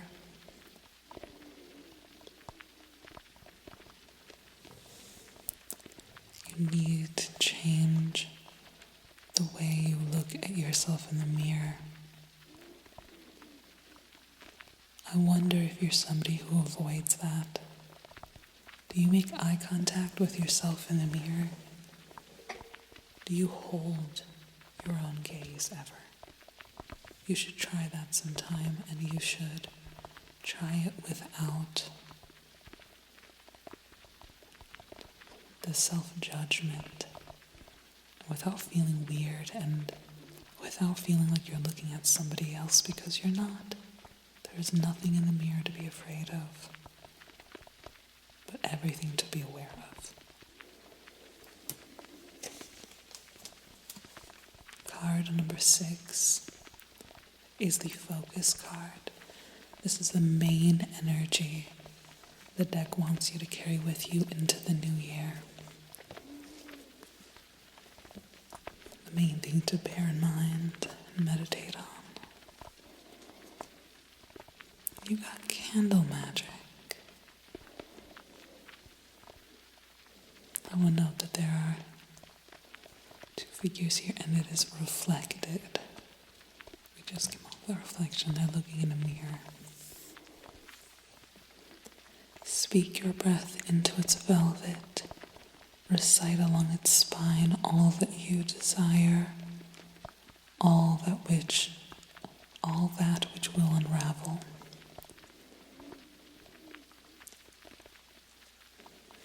With this, I see doing things on purpose. Like candle magic is like you inscribe on the candle something you want to come true. And so there's like doing it on purpose. It's not even that you necessarily get to choose who you want to be, so much as you, on some level, already know it. And it is okay to be that on purpose.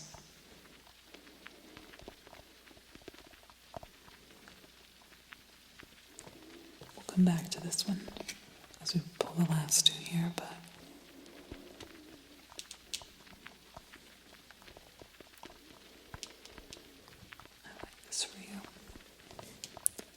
it's the first card that feels like there is an action in it. In here it's like just focusing on like wanting to see that through. Seeing that reflection. Again, the visuals of the card have that reflection. And also have that togetherness. It's only one Sense of Cauldron that has more than one figure and they're reflected just after the reflection card. So maybe there's a sense of finding a community.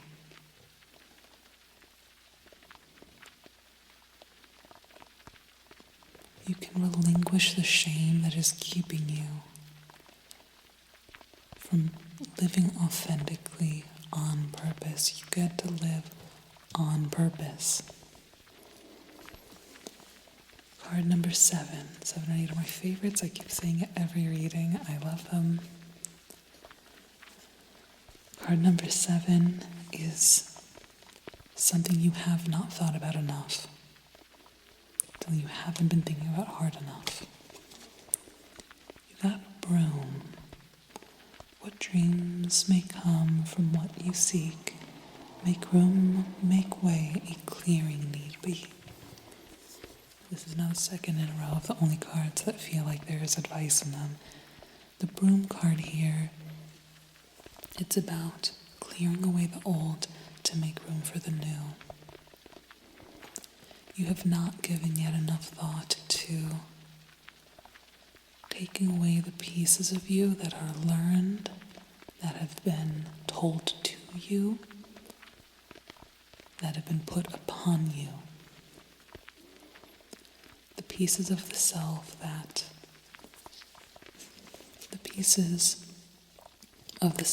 do not feel right in your soul. The pieces of yourself that don't feel authentic.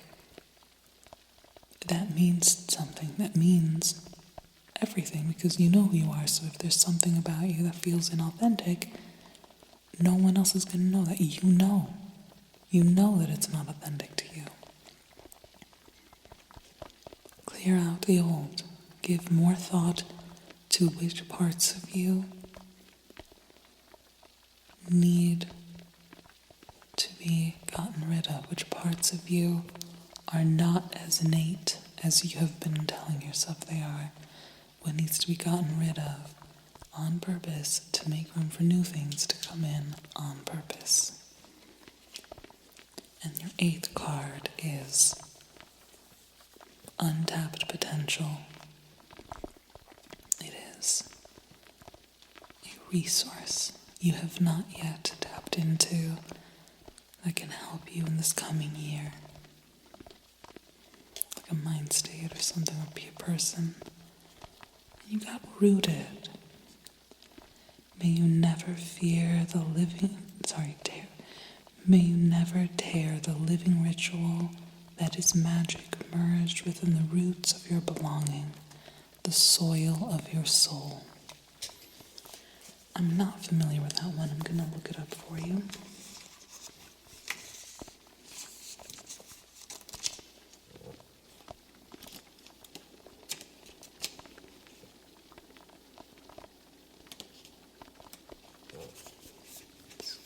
Grounded and connection. I was talking over here about maybe finding community. There's connection that you are not tapping into.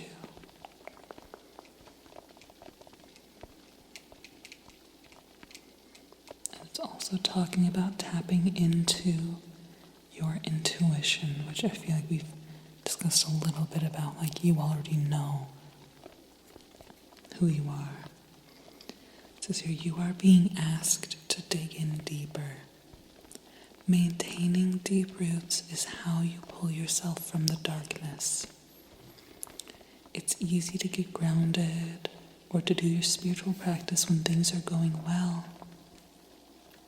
It's entirely different when you feel defeated and broken. But the darkest parts of your journey are when you need to be rooted most. A real gift of spiritual commitment is found when you feel like your back is against the wall. Don't give up when times are hard. Instead, find nourishment below the surface.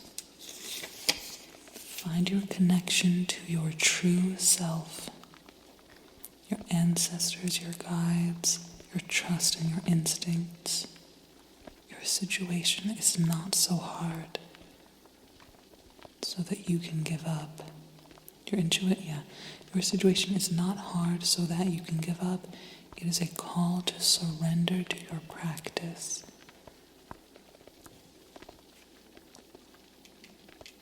Have your connection to your true self.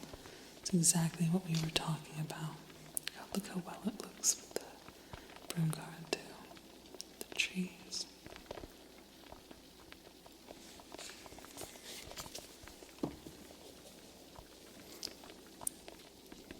Again, there's a sense here that on some level you already know yourself.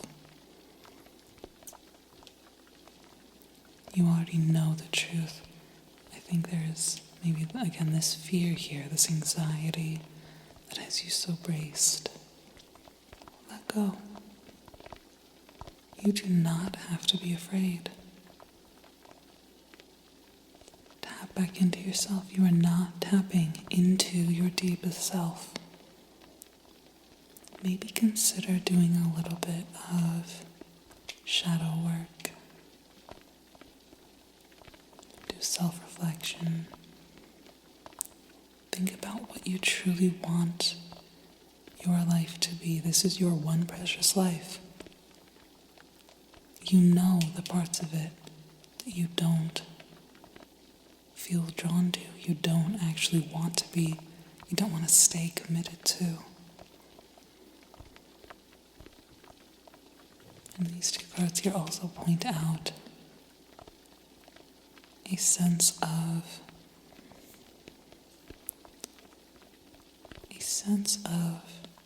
community.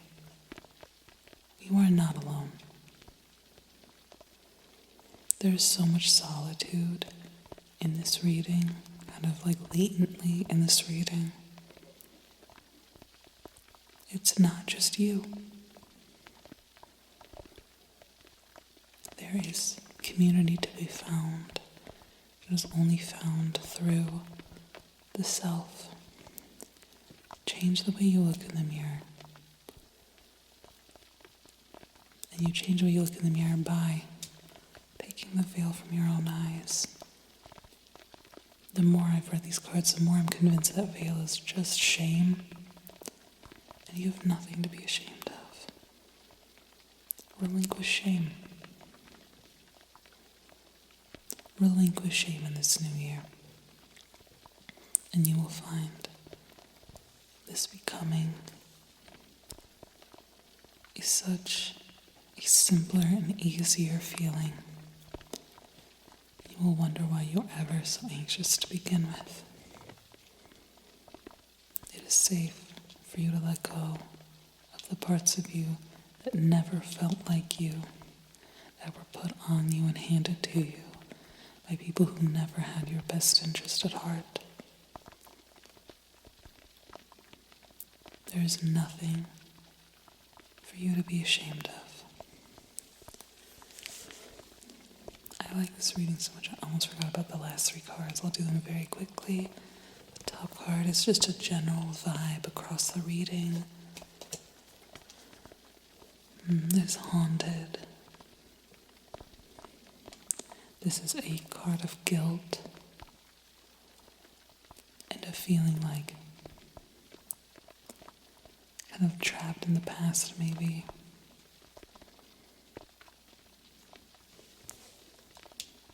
Come back to this focus card. Come back to the candle magic. Come back to doing things on purpose. Do not stay in that guilt. That guilt is not for you any longer. It's not helping anyone any longer. Your root card is the graveyard. Acknowledging the crossroads of eternity. I'm going to read it in the book.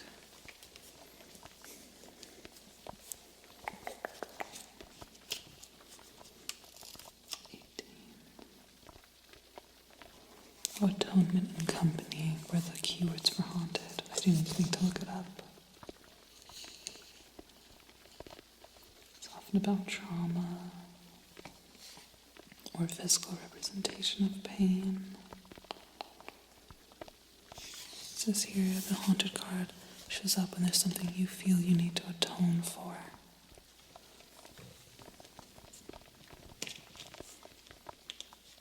Maybe it's something you feel like you've done to yourself. Perhaps a choice you'd like to forget, or a trauma that you never dealt with. But know that your hauntings will continue until you are ready to face the monster your pain has created. It sounds like a scarier card than the rest of the reading, but you don't need to be afraid. It's a very hopeful reading for you. It's very good. There is joy waiting for you in this new year, I promise. The root card of graveyard. It's peace and acknowledgement. It's a place of surrender.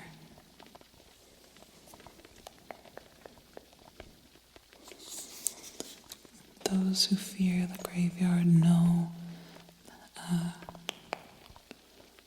that it has been the home of wandering spirits who cannot find peace. Those who have not transitioned to an eternity forced to live a half-life, neither dead nor alive. So I think in here there is, the graveyard card will help you find peace with where you are, and I think for you, it will help you find peace with who you are.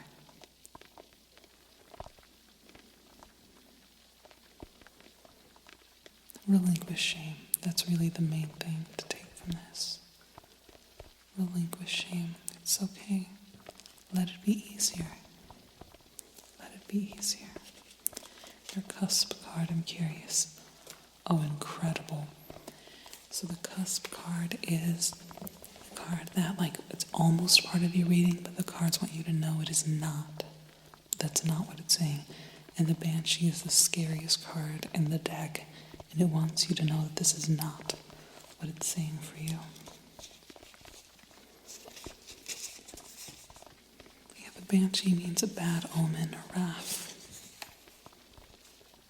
In a reading, the Banshee's cry means a death, but not a physical one, a symbolic one. You are facing an ending. And so the cards want you to know that it's not saying this.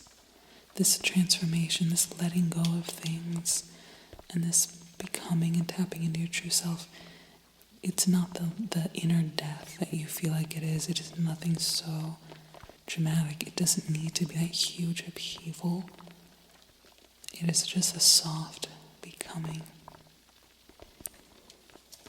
It is a soft becoming for you. This is a hopeful, good reading, and I hope you understand that. Even if it is dealing with uncomfortable truths that you don't feel ready to face, this is a good, hopeful reading for you. Whatever it is in you that you have been avoiding, I hope that you feel safe.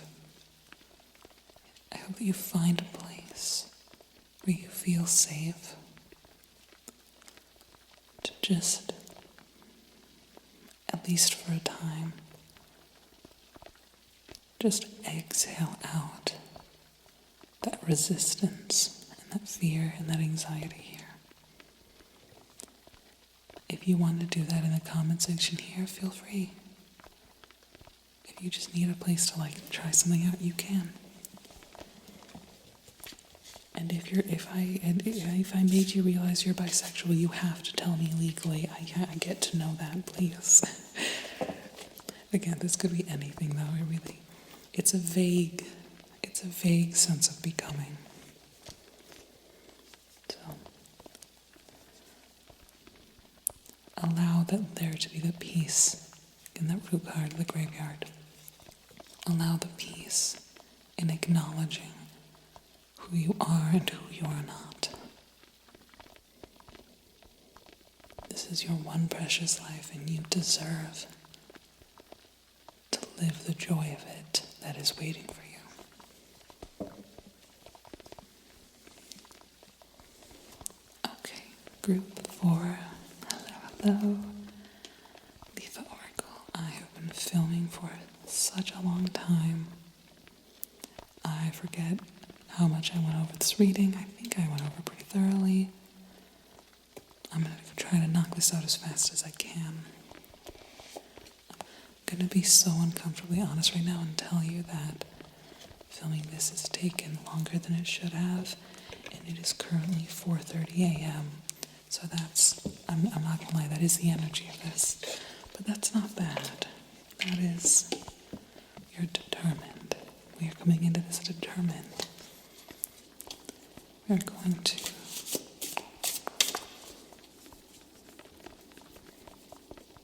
tap into your sense of future. Take a few deep breaths with me. I feel like some of these readings have gotten really weird. It's been a strange filming day. Oh, that last one felt good. That last card felt good. I'm going to stop shuffling.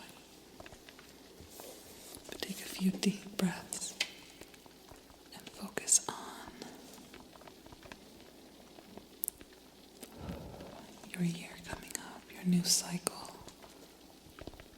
turning the clock over into the new. Alright, I'm going to get right to it. I'm going to try to do this fast. I say that every time, and then it takes 40 to 70 minutes. Card number 1. What you should leave behind in your old previous cycle. Mermaid. Let the allure of the mythical siren seduce your curiosity.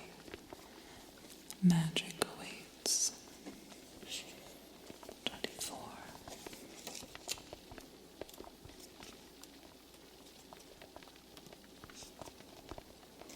Allure, seduction, and embracing desires. So with being in the position of something to leave behind, I think for you this might maybe mean a vice. And I'm seeing maybe like an individual, perhaps, a person you know. Maybe even it's a group, actually. Multiple people. With oracle decks, they're a little bit different than the classic 78 card decks. This is before today, I'd only ever done this reading with the 78 card decks, not with oracle ones. And they're so often built to be more for single card readings that they feel a little bit too advicey and too cut and dry, and therefore actually harder to interpret in larger readings. So you have to be a little bit more interpretive with them.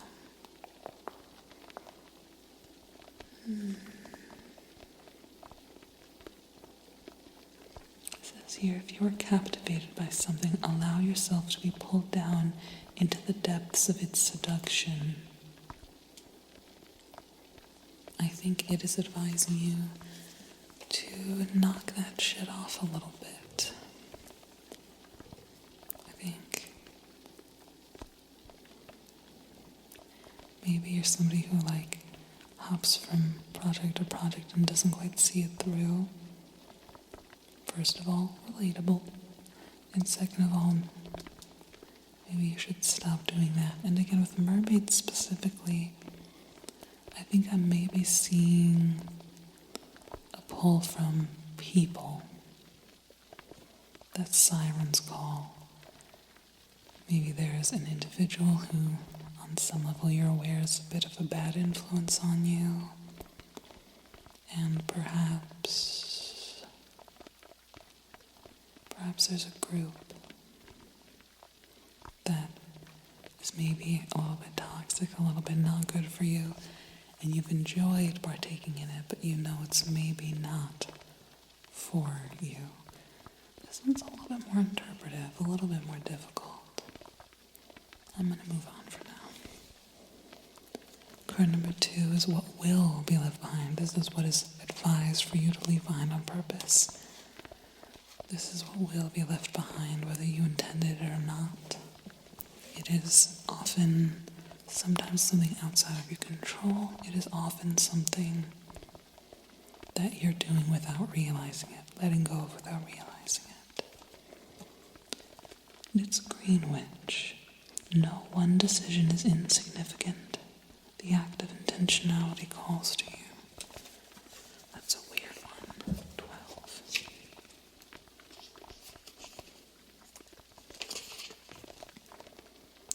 It says here, consequences of your actions, mindfulness and interconnectedness.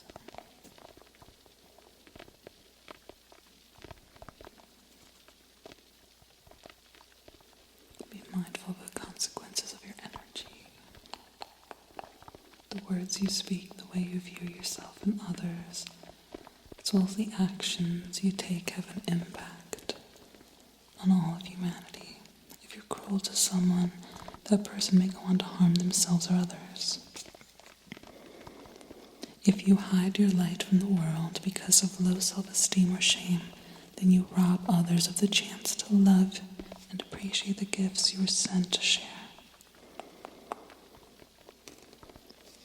What I'm seeing here is a little bit of a warning that there will be a time in this year where you get a little bit, I don't want to say selfish, but just a little bit maybe inconsiderate of other people. And you're being advised to take note of when that's happening. Take note of when you are being discourteous to others. You're forgetting the consequences of your actions. You're forgetting the way that you affect other people. It also said something about hiding your light. Don't hide your light either. So it's advising you to take note of when in this year you will kind of forget to focus on the way that your life affects other people. So that's something coming for you. Keep an eye out for that this year, because the more aware of it you are, the faster you'll be able to snap back out of that. Card number 3 is something you should bring with you into the new year. Something you should bring with you that you already have or do or think. Something you should maintain. Clear quartz. I have clear quartz right here. The embrace of the shadows is gently lifting. Light is needed now to nourish you. So you're coming out of maybe a time of cloudedness. Maybe it's already started lifting for you this year a little bit. Maybe you haven't even noticed that it's lifting, but the light is coming, and you deserve to bring it with you and allow it to bring that healing light to you. Things you've been doing to care for yourself, maintain them. Do not forget to prioritize them and bring that healing with you. Card number 4 is something that you should leave behind, but you will bring with you anyway, or at least try to. So something to be more aware of, you're going to try to bring with you into this new year. Lemonade. Make the most of your situation by opening your mind to new possibilities. I'm going to interpret it in this reading as being like, it is good to try to make the best out of a bad situation. Be careful not to use that to romanticize the bad situation. Sometimes people like to look for silver linings so much that they make the big scary cloud into a good thing, actually. That's not how that works. It could have just been sunny, you know? So don't focus so much on trying to recontextualize the negative into a positive that you lose sight of good and bad or right and wrong, which I think tie back into these pretty well as far as maybe like losing track of the way you're treating others, and then also this one advising you to take note of maybe influences on you as well. This one so far seems a little bit more interpretive and a little bit more case by case specific, so I'm not sure how much I can get into specifics for you, because I think this like really depends on your lived experience, and I can't know that better than you do.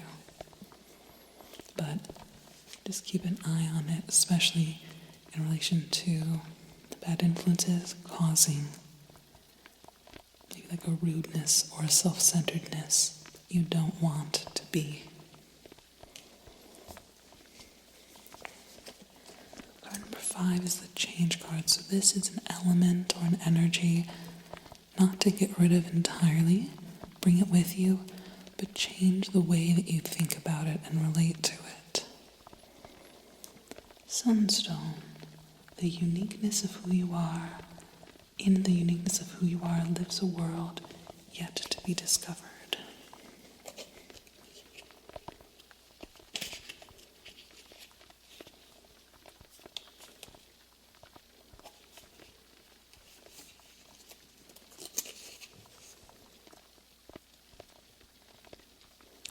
Successful people stand out from the crowd, and the best way of doing that is letting your weirdness out to play. You are likely receiving this card because you're seeking recognition in some way, such as putting yourself up for a promotion or looking for a way to increase customers, or you're ready to start dating. Don't get lost in the stream of familiarity by doing what everyone else is doing. Pay close attention to those little details that set you apart and put them on display.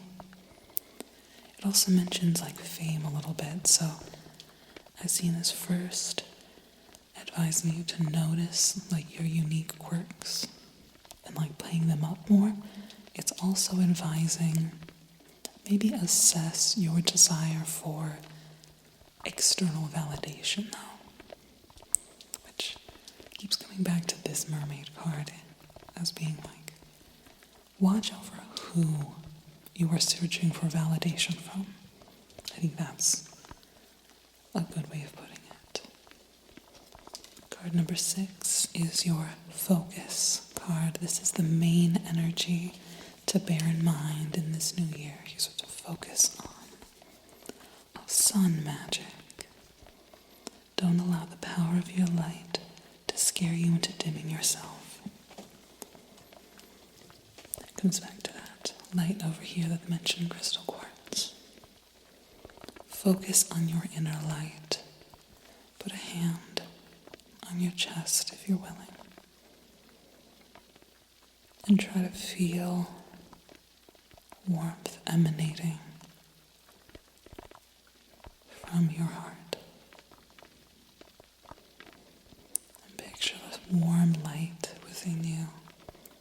And then keep regularly coming back to that vision of that warmth. That warmth is innate in you.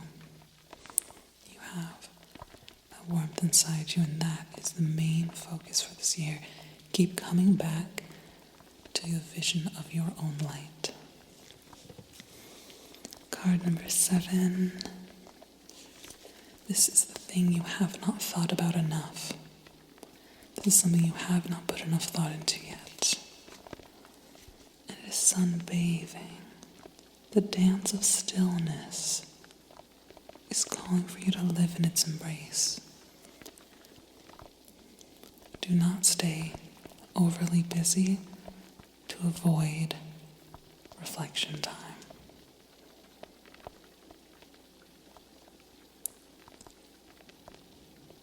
You have not thought enough about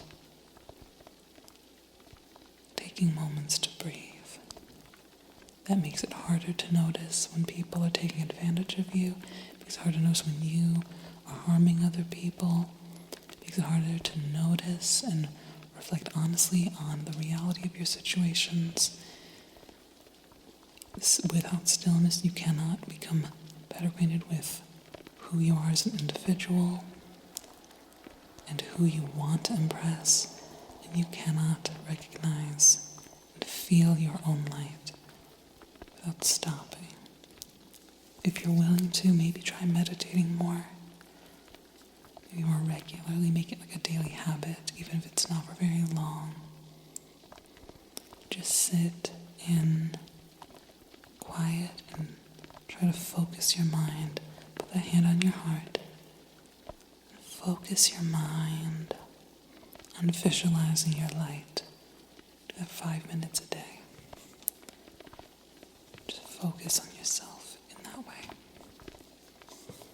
Card number 8 is untapped potential. It is a resource you have not yet seen through, a mind state you have not tapped into that can help you in this new year. You got fruit wine. This is a celebratory invitation to the possibilities gifted when you reach beyond yourself. You can read it.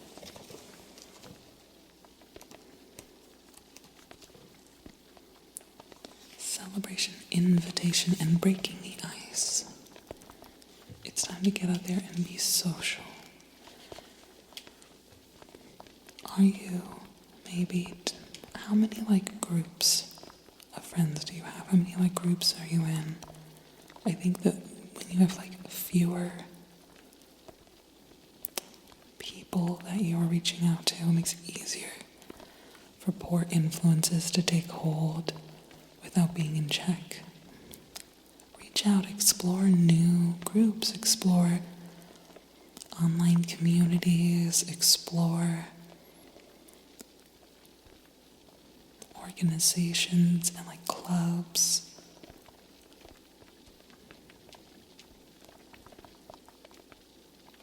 Make friends, make new friends, and put yourself out there. And it's embarrassing. It's embarrassing to put yourself out there, but put yourself out there anyway. Go through that embarrassment.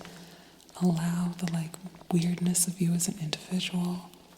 Allow your light. Come back to your light, and let that invite new people into your life. Your top card is just a general vibe across the reading to bear in mind with all of it, and it's sun salutation. Praise the temple that carries your spirit. Support is needed. Come back to that sense of meditation and stepping into your body. I'm thinking again about the clear quartz over here. The light is lifting up the shadows. Step back into your body and honor it. Focus on that warmth and that light. Like I said to put a hand on the heart. I mean that, come back into your body. That's very grounding, and I think you need to feel more grounded. Now look at your root card, which is the most grounded energy in the whole reading. This, along with the top card and the focus card, are the main energies to come back to. You got sunset dinner, an invitation awaits you.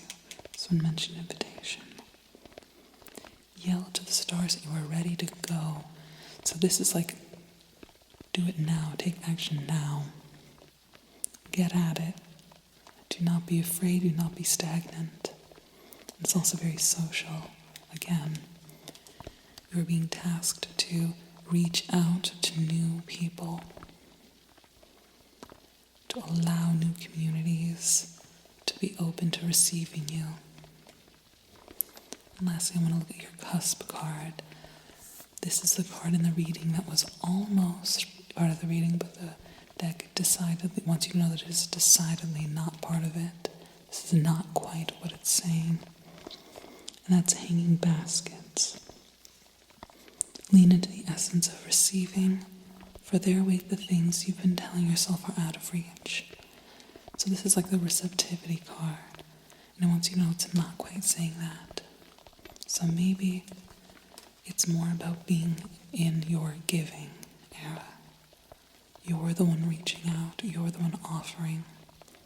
Focus on that this year, especially bearing in mind this card advising you that there's probably a time this year where you're going to be in the wrong at some point.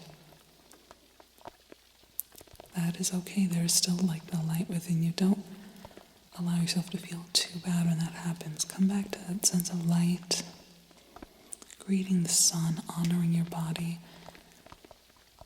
and being the giver this year. Offer your light to people, offer joy to people.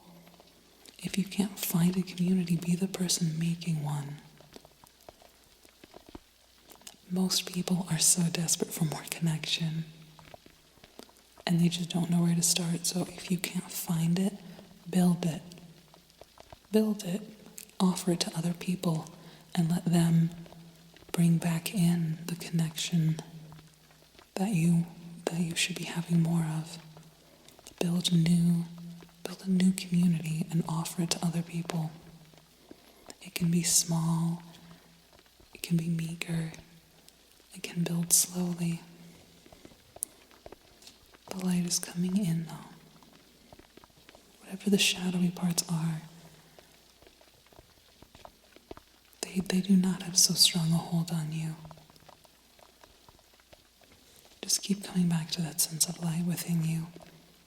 Again, I'm serious, 5 minutes a day, put your hand on your heart and breathe, and visualize the light growing from your heart outwards throughout your whole body, and then pouring out of your head, around you, to the space around you, filling up the room. Do that 5 minutes a day, and see how that changes you.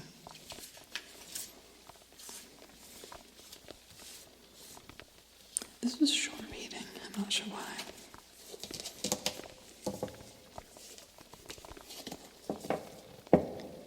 This is a very light-filled reading.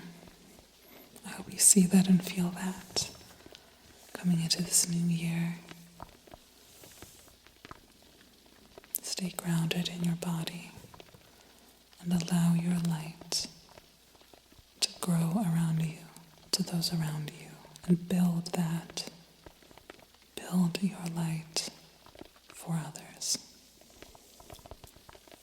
Thank you for being here, and I wish you so well in this coming year.